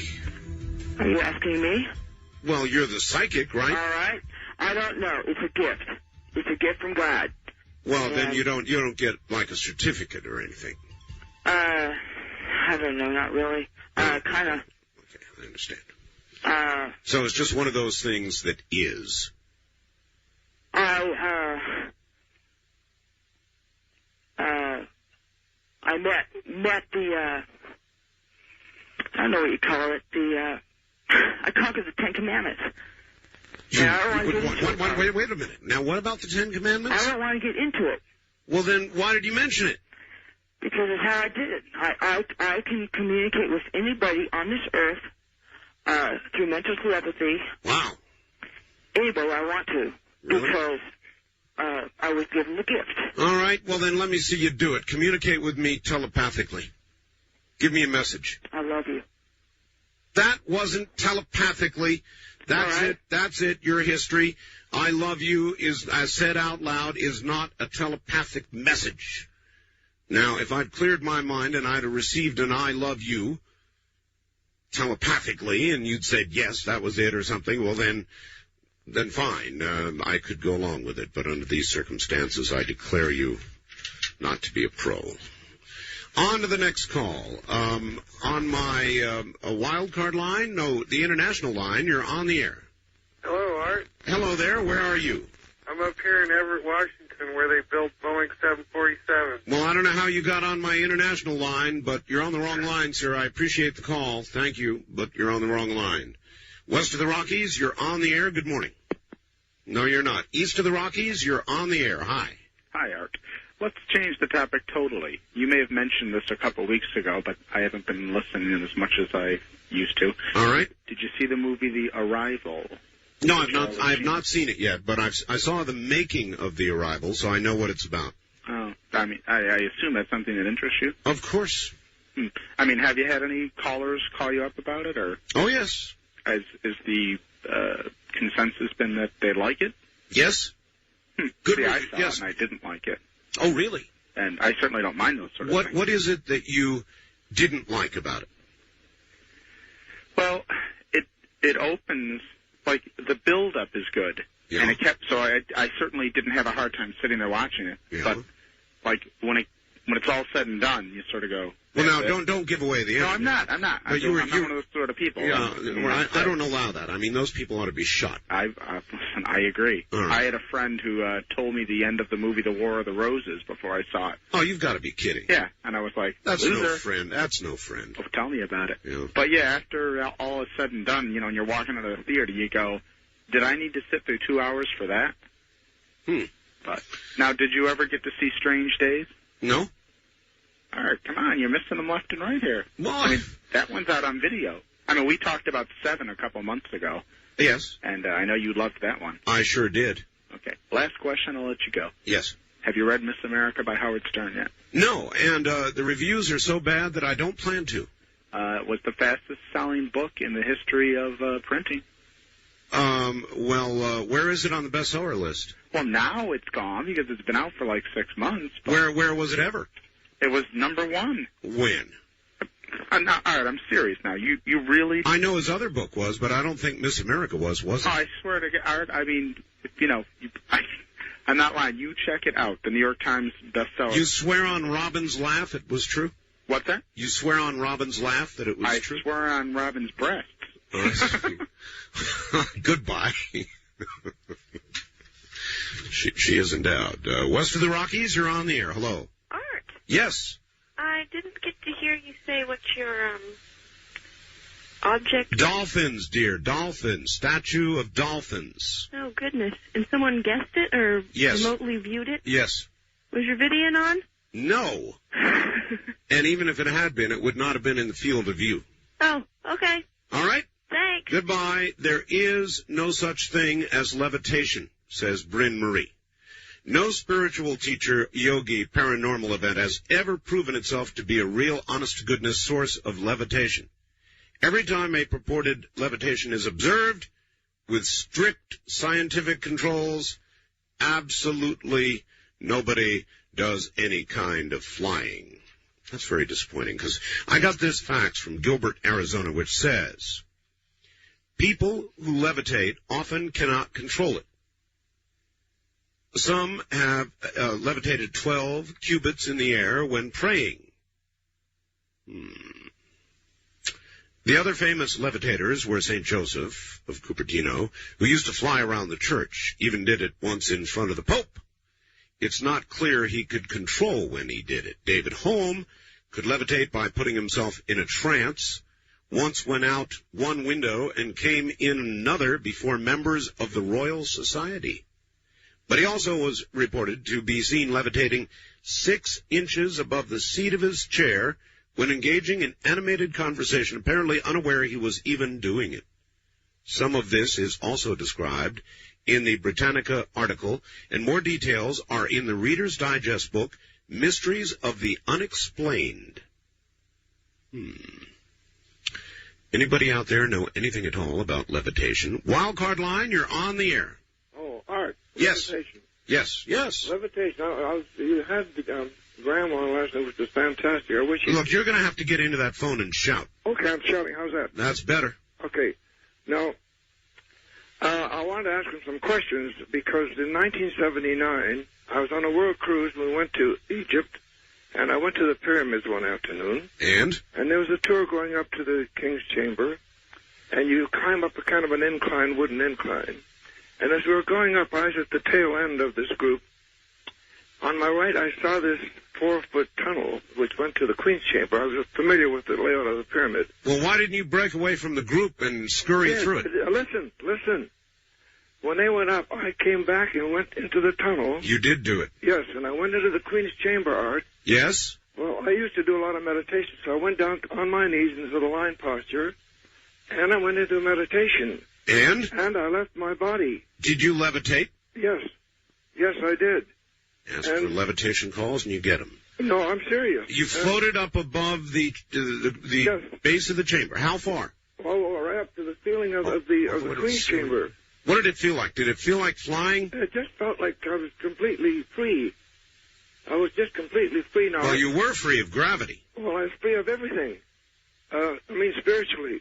And, Art, all I know is when I finally came down, I suddenly came to and I thought, my goodness, where am I? And I floated out through that tunnel. That tunnel's only about 4 feet high. You came down gently. You didn't come down like the Roadrunner. No. I was just suddenly, I was back down on the floor, and I floated through that tunnel. And Art, believe me, when we went up there, it was about 2 o'clock in the afternoon. They were locking up the pyramid when I was trying to get out. There was just a great big lattice door. Probably lucky you didn't get locked in, huh? Yeah. Well, I wish I'd have stayed overnight.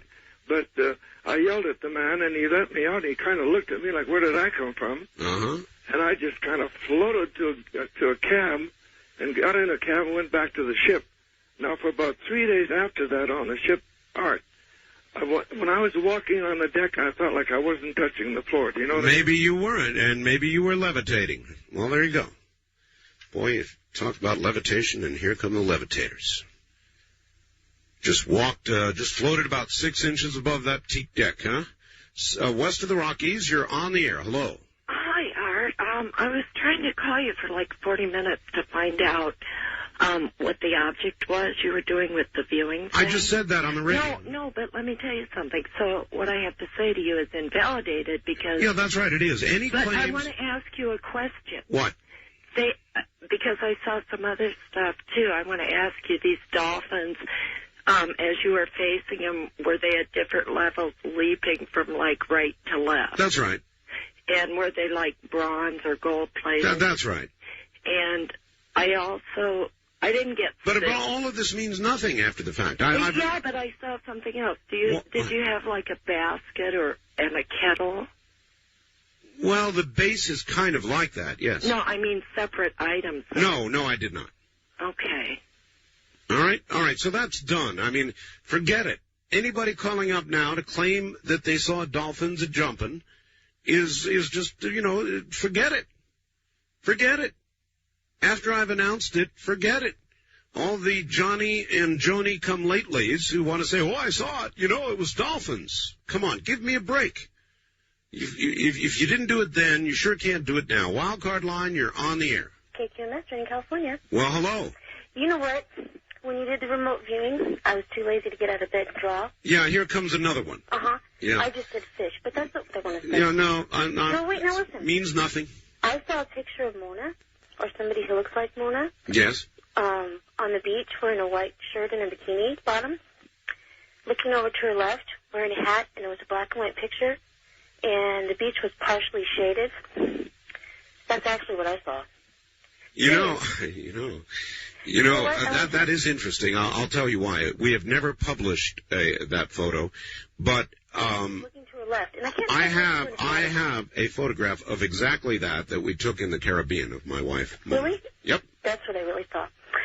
What else was I going to say? Okay, ready? I'm sending you a message by telepathy. Oh, that's disgusting. What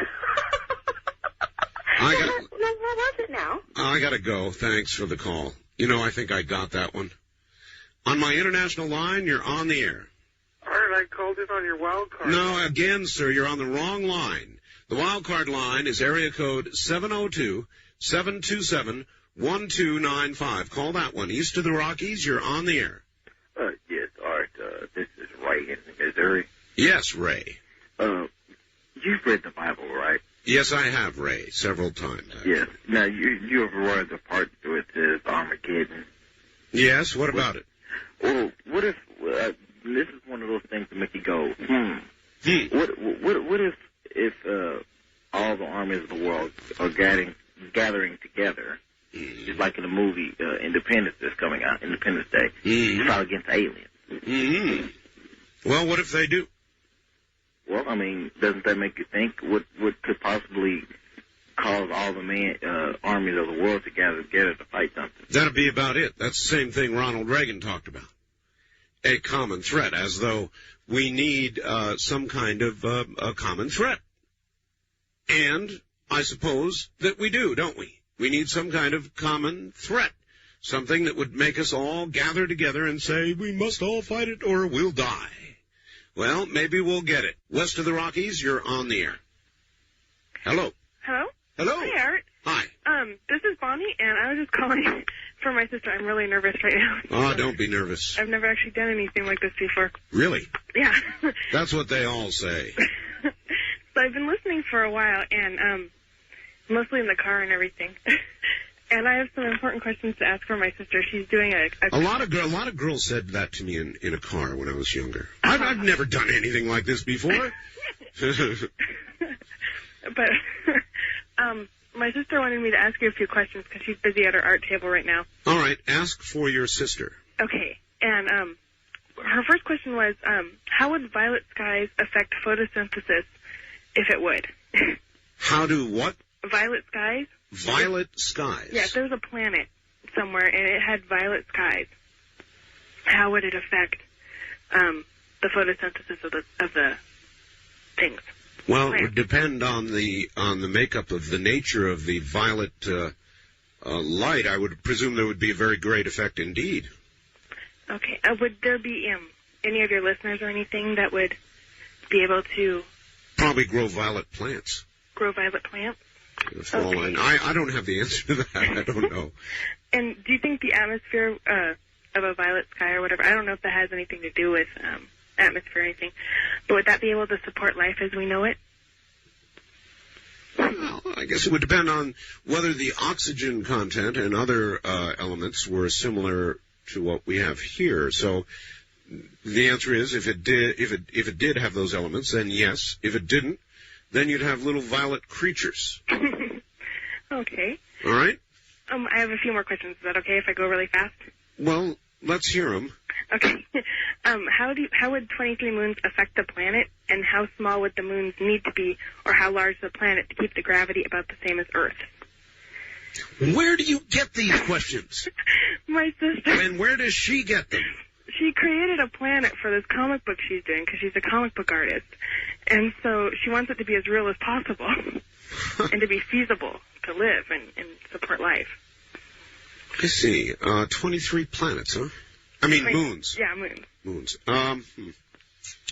Well, I would think the tidal effects, assuming there was water on our little violet planet, would be crazy. I mean, think what our moon does to our tides. Yeah. So in, out, in, out, in, out, in, out. Be relentless. Okay. And the third question is... Be a good surfing place for violet people. And the final question? Final question is, would a 26-hour day and a 400-day year affect how a planet works? Well, it certainly would affect your workday, wouldn't it? Well, I would assume so, yeah. Your workday would definitely be longer. Your sleep period would be longer, and you'd have to spend more time dreaming of violet things in bed. I don't know. I don't have the answer to that stuff. Tell your sister never to make you call again.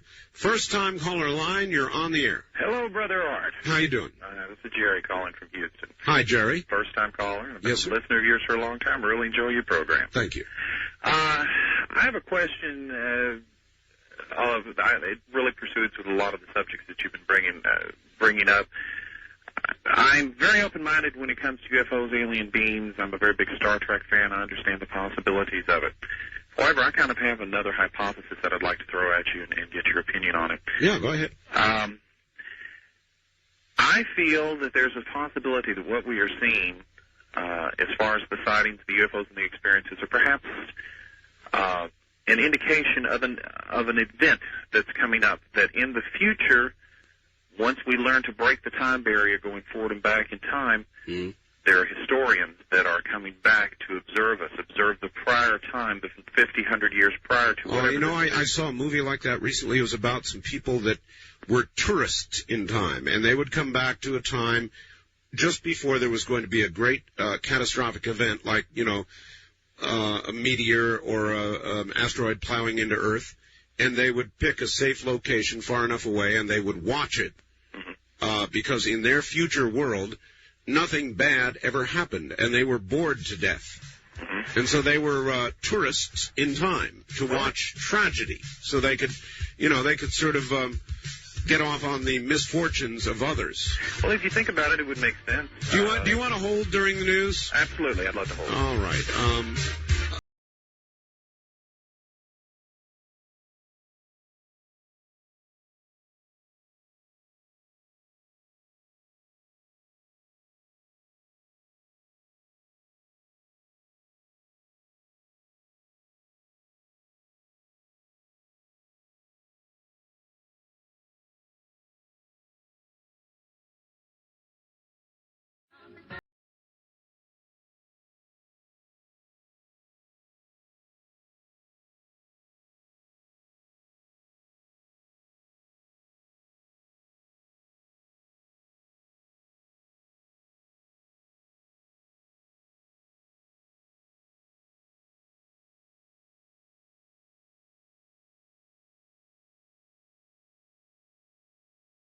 You see. That's the way to do a promo. How you doing tonight? All right.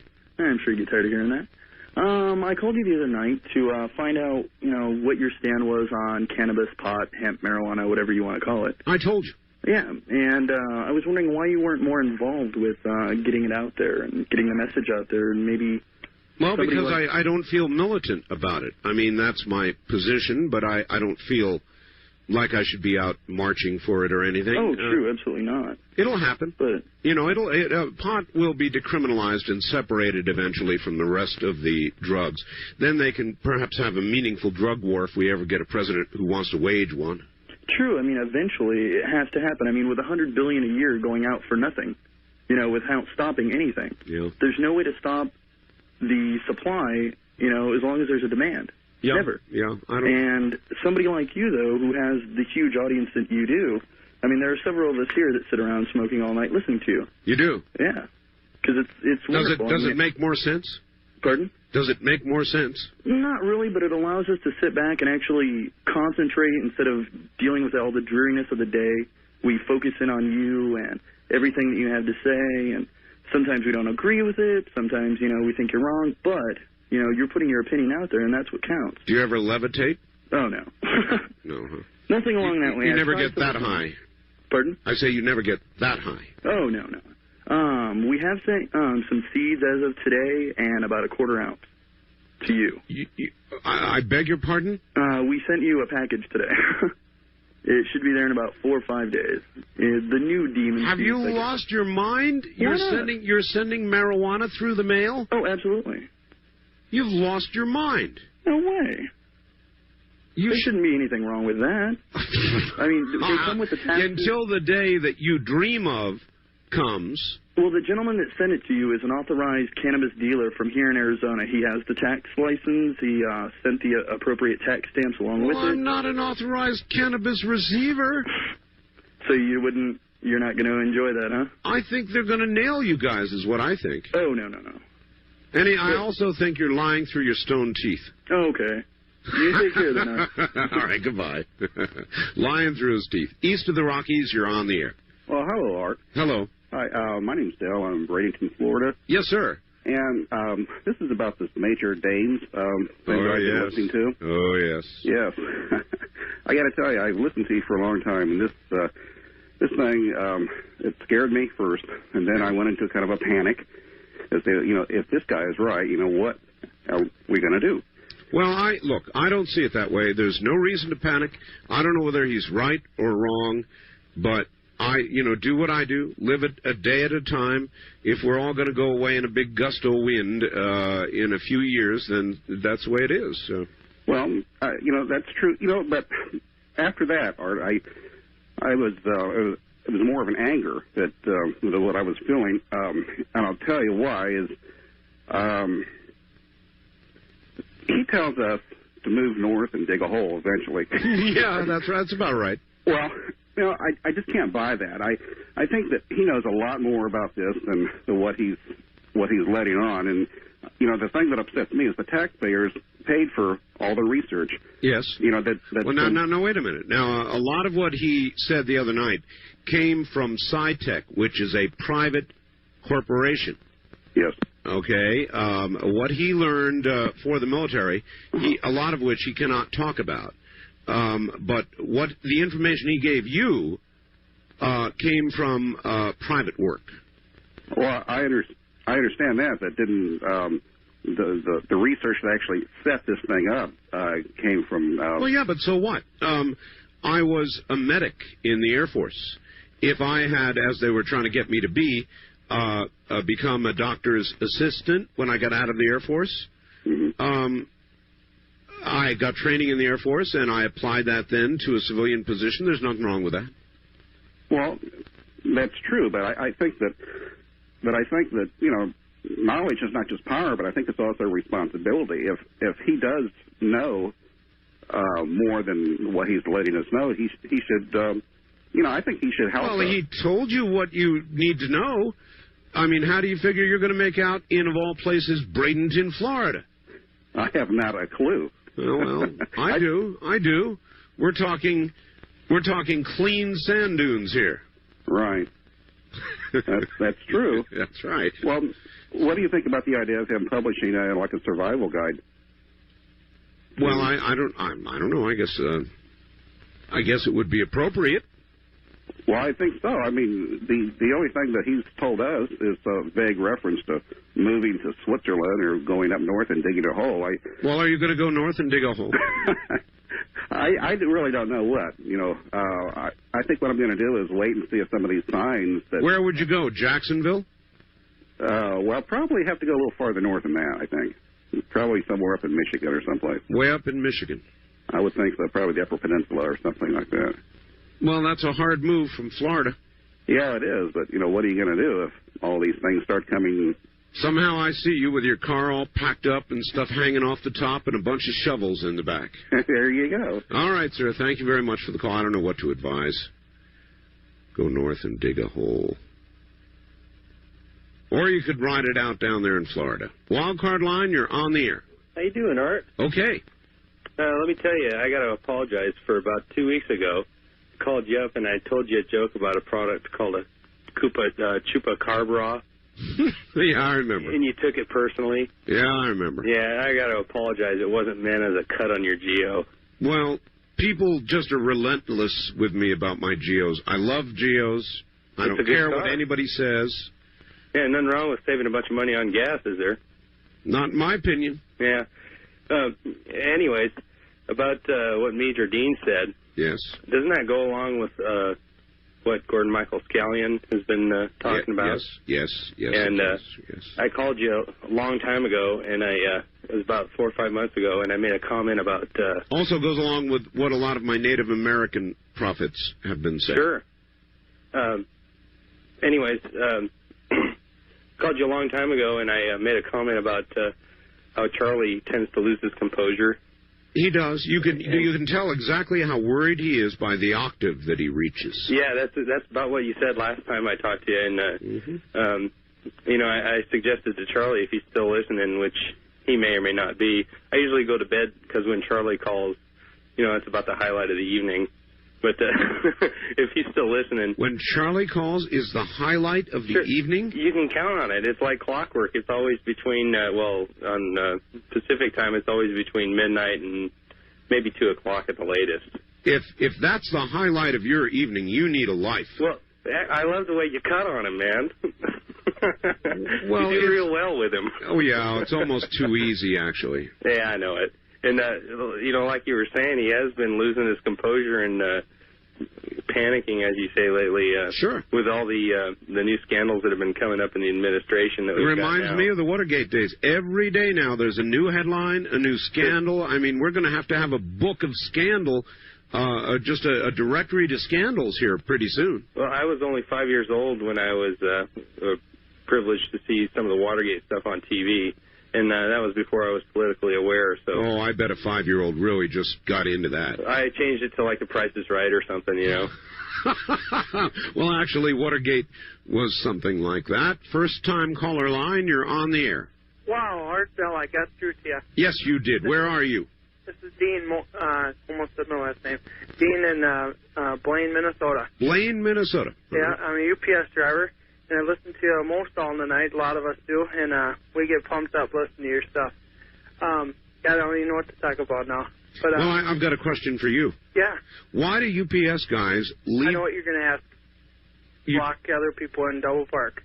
No, I wasn't going to ask that at all. Oh, because remember, some guys on the Slam night or something, some guy said he called up and said how he hates when people Double Park, but we're so quick we get out right away. But okay. No, I was going to ask why you leave packages in the sun. I guess I don't, but some do. I don't know. Do you have any idea what happens when a package with refrigerated materials gets left in the Nevada sun? Oh, definitely. Melts away. Total meltdown. Oh, man, I don't even.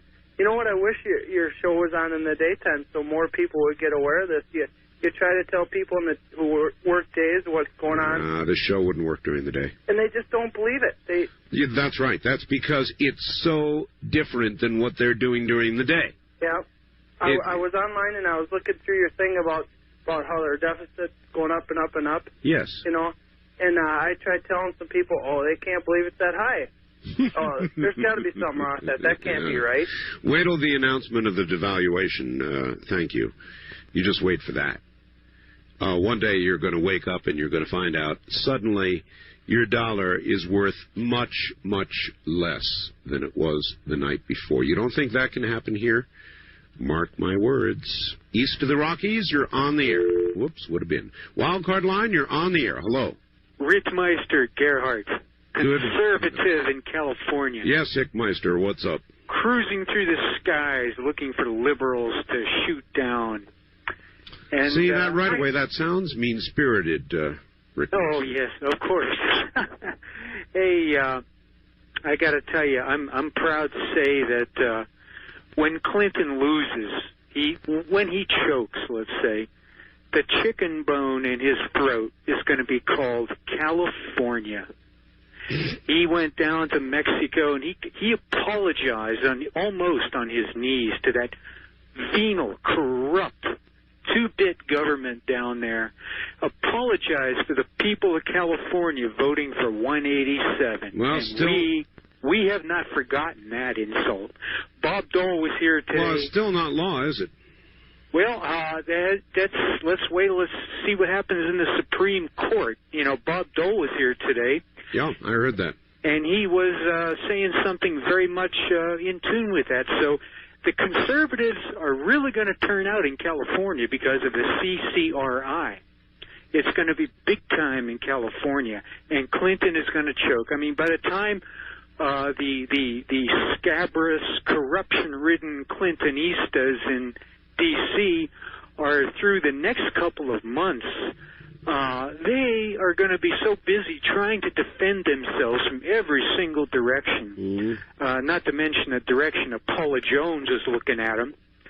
I heard a report that might be settled. Have you heard anything about that? I heard something about that on the news today. Exactly. And I also heard that the lawyers, plural, in the White House said that they're not doing any such thing. Oh, okay. And basically, I hope they don't. Listen, she's got it. Did you happen to hear Rodger Morris earlier? Yes, I did. That should have been right down your alley. Well, I was furiously trying to get through to tell him that, there is hope. The guy is doomed, but I wasn't able to. But, some people are a little bit pessimistic. That's okay. That's life. Well, listen, Hypemeister, I got to go. Adios. All right, adios. West of the Rockies, you're on the air. Hi, Art. Yes. Good morning. Relatively, yes. A little strange, but good. This man, let's see, Stanton Friedman? Yes. I didn't catch the talk that he and you had, but I mailed a package to him about a month ago and to you about a month ago about some possible guests that have had experiences with, let's say, the otherworldly craft and so forth. And what I was wondering about is, did you get that package? Yes, and I had to turn it over to the CIA. You what? Turned it over to the CIA. Seriously? Yeah, sure. These people have already been picked up and processed. I think you're joking with me. Try calling one of them. I got to run, sir. Thank you. We'll be right back.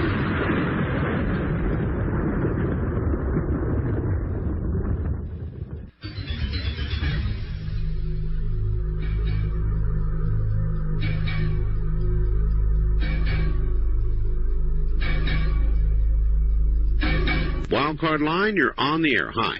Good morning, Art. Good morning. What's up with Gerbilmeister Wigfart? Now, that's not a nice thing to say at all. Well, I don't really know what his name is. I know it's not nice, but... Gehrmeister, Heermeister, Hypemeister, I haven't quite got it down. Well, it's kind of like, I don't understand how someone can be so fanatically partisan. I mean... Well, it's because the world is full of all types, and he's one of them. Chuck's one of them. There are a whole group of them out there, on the right and the left, that are extremely focused on hatred of the other political party. But isn't there a fine line between right and left? Isn't there a fine line between... I'm a young man who's very into politics, but... I see so much power from the lobby groups, from corporate America, that it's unimportant who the president is. I mean, I tend to share that view, and it's frustrating because maybe that's not always true. But in this election, much as I do in a lot of ways respect Bob Dole, at the presidential level, sir, there's just not going to be a lot of difference between Bob Dole and Bill Clinton. I don't. On the other hand, Bill Clinton, for me, is so bad that Bob Dole, despite his shortcomings, looks good. Well, if Dole is elected, which I think is unlikely, yes, even with all these things happening with the Clinton presidency, what is Bob Dole going to do different that President Clinton wouldn't have done to make this country a better place? I mean, we're going to hell in a handbasket. Yeah, I know. The answer is we don't know yet. Bob Dole has not, to my satisfaction, yet said where he would take America. I know it's a sick old thing, this vision thing, but it really is important. I want to hear from Bob Dole where he would take America. Can he affect change? I mean, can one man make change? Yes. Well, yes, one man could create change. Substantial, real, profound change. Is that man Bob Dole? I don't know. I would like to interview Bob Dole, and I've got a request into Dole headquarters. I would give him a good interview, and the guy needs to sit down with somebody like me, if not me, and just have a sincere conversation with the American people. Maybe do it from his own home, where he'd be relaxed. Right, but wouldn't he just talk rhetoric with you? I mean, wouldn't he just say what he needs to say? I wouldn't let him. Well, and I hope you don't. All right, thank you very much for the call. The American people need to meet the real Bob Dole. That needs to happen. We'll be right back. This is Premier Networks. That was Art Bell hosting Coast to Coast AM on this Somewhere in Time.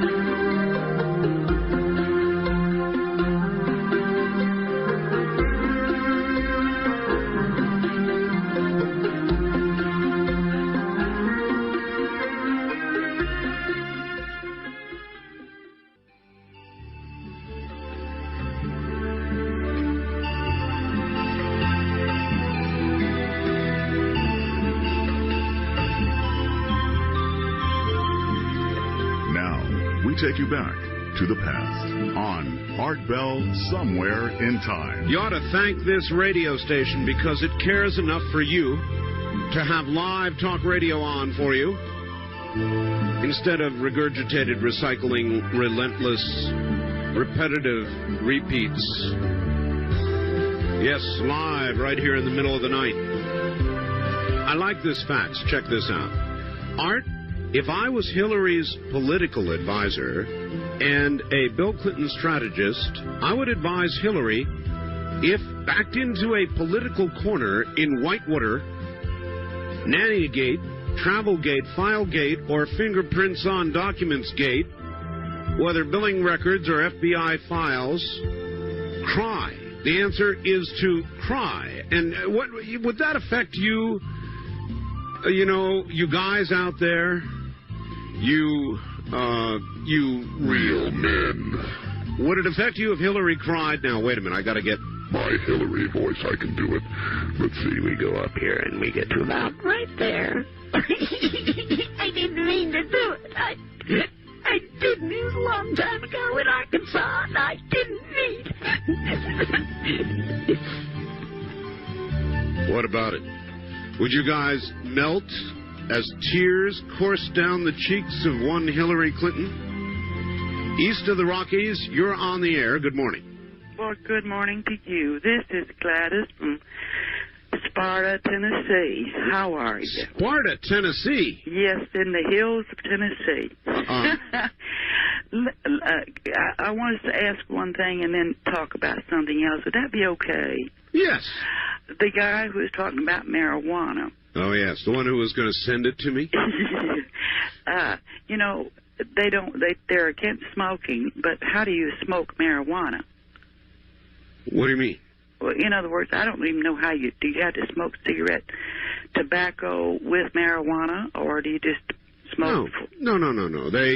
It's just like tobacco. I mean, tobacco and a cigarette, they roll it up and they light it up and smoke it like cigarette. All right. Now, about this Major Dames. Yes.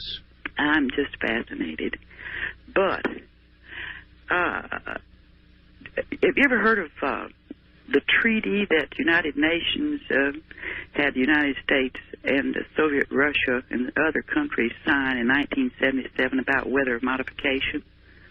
I am aware of that, yes. Mm-hmm. Well, I think this has a lot to do with what Dames is talking about. I do too, and I don't consider it impossible that there could be an environmental change that would produce the jet stream lowering with about the results he talked about. I mean, it's entirely plausible. Yeah. Well, I took it seriously. However, I have heard of something that the Soviets were using back in the early 1970s, 77, something like that. They had something called the woodpecker. Well, over the horizon radar, which also saturates, absolutely saturates the ionosphere with energy, but not to the degree that the HARP project would do so. Okay, well, this thing was called something about the Tesla coil. Have you ever heard of it? Well, sure. And they were bombarding the United States, I understand, with extremely low frequency. It's obvious that it's driven some of my listeners nuts. Yes. So, are we looking at a damn Russia man-made type of condition, or is that just keeps on culminating into such terrific changes in our weather? Or is this just going to be an occurrence? Now, this is where I'm kind of concerned. The Soviets got electromagnetic, it was electromagnet from us in 1977. And they've been using this apparently to do something about weather modification. And I was just wondering if Dames knew anything about this. I don't know. If he was here, we could ask him. Can't you feel it? Radiation every day. We're all being irradiated. The very voice that is modulated on the carriers that carry my voice to you, radiation, right through your body, like a hot knife through butter, every day in and day out, relentlessly. It's driving you crazy. East of the Rockies, you're on the air. Pancake. That's all he said. Wildcard line, you're on the air. Good morning. Good morning. Yeah, this is Mike from Glendale, California, KABC. KABC, the mighty, yes. I like your analysis of the presidential elections. Helpless, hopeless, inevitable. Yeah, I'm just, it's except for the scandal business going on right now, it's boring. There is one, in the end game, there is one clear and distinct difference. And that is, in my view, okay, which is that a vote for Bob Dole is a vote for the Republican Party. Yep. A vote for President Clinton is a vote for President Clinton. That's a true statement. That's absolutely a true statement, and it's not necessarily a vote for the Democrat Party at all. It's for whatever Mr. Clinton is, and he is the monster from our id, as I told my guest. The Republican Party has its problems, but I think at this stage that as awful as they are, they're the lesser of two evils, and that's unfortunately all that can be done right now. Well, that tells you why nobody's really excited. I mean, I feel the same way, of course, and given a choice between Mr. Clinton and Miss Dole, it's going to be Miss Dole and a walk away, no problem. But I'm not happy about it. Yeah. Well, look at I know I want to let some other callers on, but if you don't hear from me a while, you know what that means? It means that I haven't been able to get through. All right, sir. Thank you very much. I'm glad you'll keep trying anyway. Yeah, I mean, it's an easy choice. There's nobody else out there right now, no serious third-party rip-em-tear-em candidates who have come along. And right now, if I had to vote today, I'd vote for Bob Dole, and I wouldn't be happy. Just wouldn't be happy. So I'm not engaged in politics right now, except the blood sport of the spectator aspect of watching what's going to happen to Bill Clinton here. It's semi-interesting. West of the Rockies, you're on the air. Hello. Hi, Art. This is Blaze from Portland, Oregon. I like that name, Blaze. Thank you. How'd you get that name? Well, it was actually my grandmother's middle name. It was a family name. Okay. And I'm not from Portland, so people up here think it has to do with the sports team up here. But oh, I bet they would. Yeah. In fact, that would make you very popular. Yeah. I wanted to say, as far as Clinton and Dole go, I think we got a win-win situation because the way I look at it, it's pretty pessimistic. But still, if Dole wins, yeah, I'm glad. If Clinton wins, though, he's going to get what he deserves because, as far as we can see, the world is kind of quickening so fast that who really wants to be president in the middle of this mess?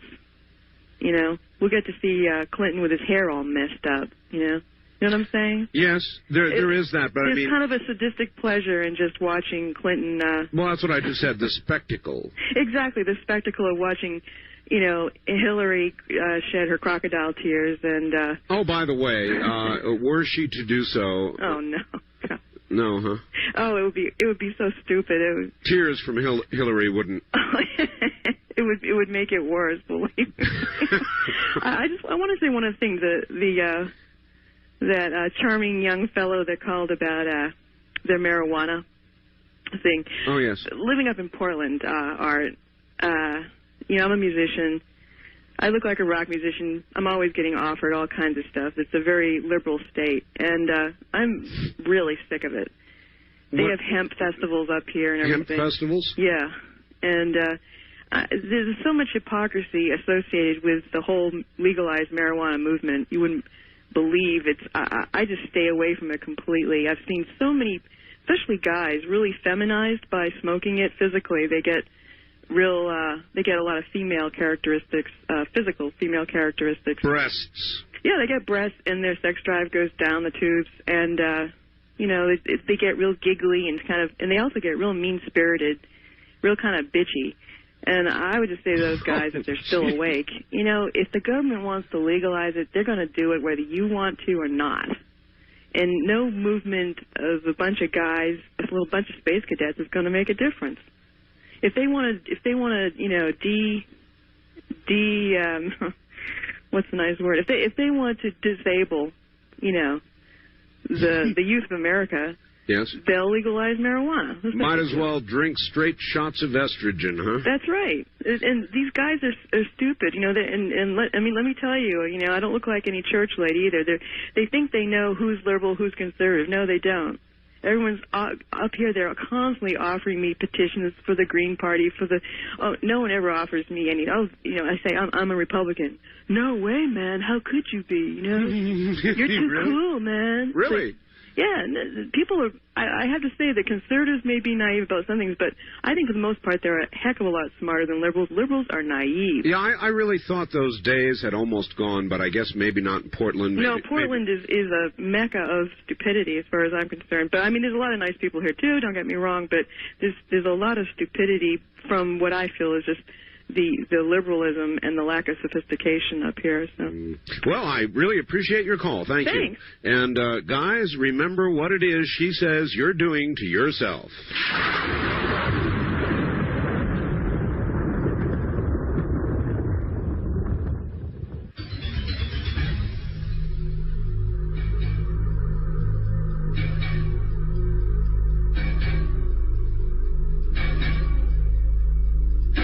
How do you know when you've smoked too much marijuana? Well, you go to your doctor's office and he urges you to do a frequent self-examination. West of the Rockies, you're on the air. Hello. King Arthur. Yes. Mitch, the Magic Christian. Yes. Calling you from beautiful Ventura by the sea. Magic and Christian should not go together. Christians regard magic in a very negative way. Not this one. Well, most do. Well, I'm not aware of that. Any extra power of that sort comes from where? Well, there are mystical things that take place on both sides of the fence, and that was one of the things that I was going to ask you about tonight. Couple of calls that you had both in this show. I had meant to talk to you about this before, but I always seem to get sidetracked by Mr. Hoagland or Ed Dames or one of your other fantastic guests. Yeah. On one call you had, somebody asked you if you'd read the Bible, and you've been asked that, I know, many times, and your response is usually generally the same, and that is, yes, several times. Yes, several times is correct. And then, yet, on the other hand, when someone asks you a question about something that's like, a theme, it isn't even just here or there, it's a theme throughout the whole Old Testament and much more concentrated in the New, and that's the resurrection of the body. You seem to be kind of nonplussed by that, or like it's coming out of left field and you're not. No, I know what the Bible says. Yeah, Jesus was I know the dead I know. He called himself the firstborn among many brethren, and he showed his glorified body. It was an unusual body in that he could walk through walls, and yet he still could say to doubting Thomas, here, feel the hole in my hand and the hole in my side from the wounds. So you've got. Or it also said that he wasn't recognized by some people. So he had the power to, either cloud men's minds or... Well, I don't want to be around when they come up. That's all I've got to say. East of the Rockies, you're on the air. Hello. Yeah, this is Rob in Utah. Hello, Rob. I can levitate.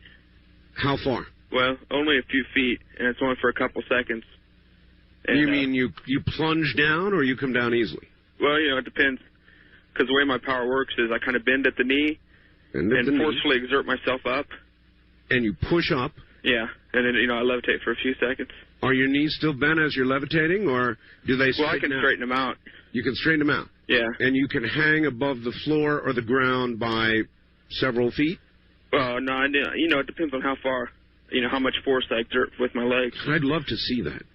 You try it. Just stand up, bend at the knees, and push up on the balls of your feet.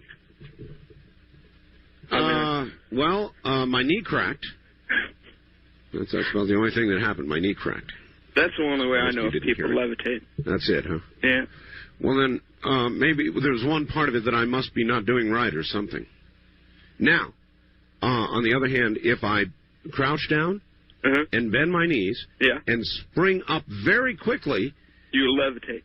Well, no, I go up a little bit, I jump, white men can jump, and then I come back down. Well, you're still levitating for a few seconds. That's not levitating. I was just kidding. Oh. I told you that's the only way I know of people levitating. In your ear. Goodbye. We're talking floating now. Floating. Levitation is floating, not jumping. First time caller line, you're on the air. Intestinal problems, obviously. Where's the number for Natrins? Natrins, Healthy Trinity, sir. You could use it. It's 1-800-992-3323, and soon those problems will go away. West of the Rockies, you're on the air. Hello there. Wildcard line, you're on the air. Good morning. Good morning, Art. Hi. First of all, that young lady, or I don't know if she was young, but she called from Portland. Sounded young. Yeah, I must say that just the way she was talking, it kind of turned me on there. I wouldn't mind getting her phone number. Second of all... What is this, a dating service? No, we don't do that. No. If anybody gets phone numbers here, it's me, not you. Okay. Second of all, the other night I called you before the show, and I was kind of acting like a jerk. Yeah. To you, asking you for your address. Yeah. I need to apologize for that because I was quite drunk at the time. You were? Yeah. I have a feeling that, actually I knew that. You did? Yeah, I have what I call a talkaholic meter here. Don't laugh. I do. You do? Yeah. Anyways, I'd like to say that that older lady that was calling wondering about the marijuana. Yes. First of all, unlike tobacco, you don't smoke the leaf. The leaf tastes really bad. You want to smoke the bud of the plant. The buds? Yeah, the buds. That's where all the THC is. And hydroponic bud that's grown into water, that has even more THC. So you smoke, do you? I want to get away from it. And you drink, too? Well, yeah. How's your breast size? Actually, my pecs are doing pretty good. Are they? Yeah. Are you approaching the need for a training bra? Not quite. Not quite. All right. Well, let me know. Keep me informed. West of the Rockies, you're on the air. Oh, hello there, Art. Cameron, KSFO. Hi. How you doing? I'm doing pretty good. I got to tell you, this has got to be the best show I've ever heard you have. These callers are just nuts. Yeah, it's like the doors opened up and they came marching in. That's the way it goes. I'm telling you, nighttime talk radio is pretty damn good. It's well, it wouldn't be this. It wouldn't be the same if you had screened your calls like so many of the others do. They might take a quick hint of watching tonight. Well, I think that my theory is, and I'll be proven right, any good talk host can take any call, good, bad, indifferent, and either make it entertaining or informative or something. There really aren't bad calls. Well, now that you say that, I kind of think of it as kind of pro wrestling. If you're screening your calls, you might as well be a pro wrestler. It's just as fake anyhow, It's kind of like that, isn't it? Why? Yeah, now that I think about it, from listening to it, I've been laughing all night. I listened to the first three callers, and I thought, well, I'm going to have to crack a beer for the first time in a while and just laugh my butt off. Well, look, entertainment comes in many forms. Sometimes from a very serious program with a guest talking about the end of the world. Sometimes it comes from the callers themselves. Sometimes it comes from the news. Entertainment comes in many forms. Well, that's why your show's so dang good.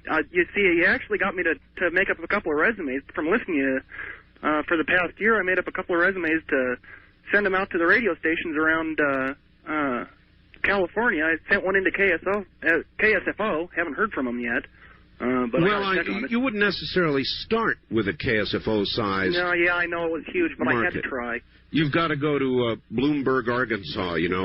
Yeah, or nowhere, California. There's a town down here called that. So. Would you really want to be a talk host? Actually, yeah, I've been in radio and television all my life. I wouldn't mind doing it live on the air, though, because I think that's really where you're getting to the communication, not marketing. You're doing communication. You have the marketing with your advertisement. Would you do unscreened calls? Oh, definitely. I wouldn't have it any other way, to have that kook call in and tell me she's a pro psychic. Yeah, and then I ask for a psychically sent message, and she speaks out loud. Yeah, really I thought that was blew funny. my mind. I went to court the other day, and some guy tried that with interpretation. Judge asked him, could you be the interpreter? And he said, sure. And he didn't speak a word of Spanish. He just kept sitting there saying real carefully, it's a bad ticket. All right, listen, I guess you're going to get the honors tonight. So, this way, from San Francisco, you know what they are. Oh, yeah, from KSFO country, keep the powder keg dry and dig deep, America. Good night. All right, I guess that'll do it.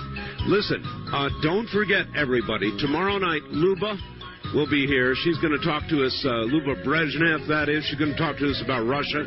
It will be fascinating, and I'm going to Moscow, so I want to hear it all. And it may not all be good. So tomorrow night, you'll see what I'm facing and what we're all facing. From the high desert, good night, America.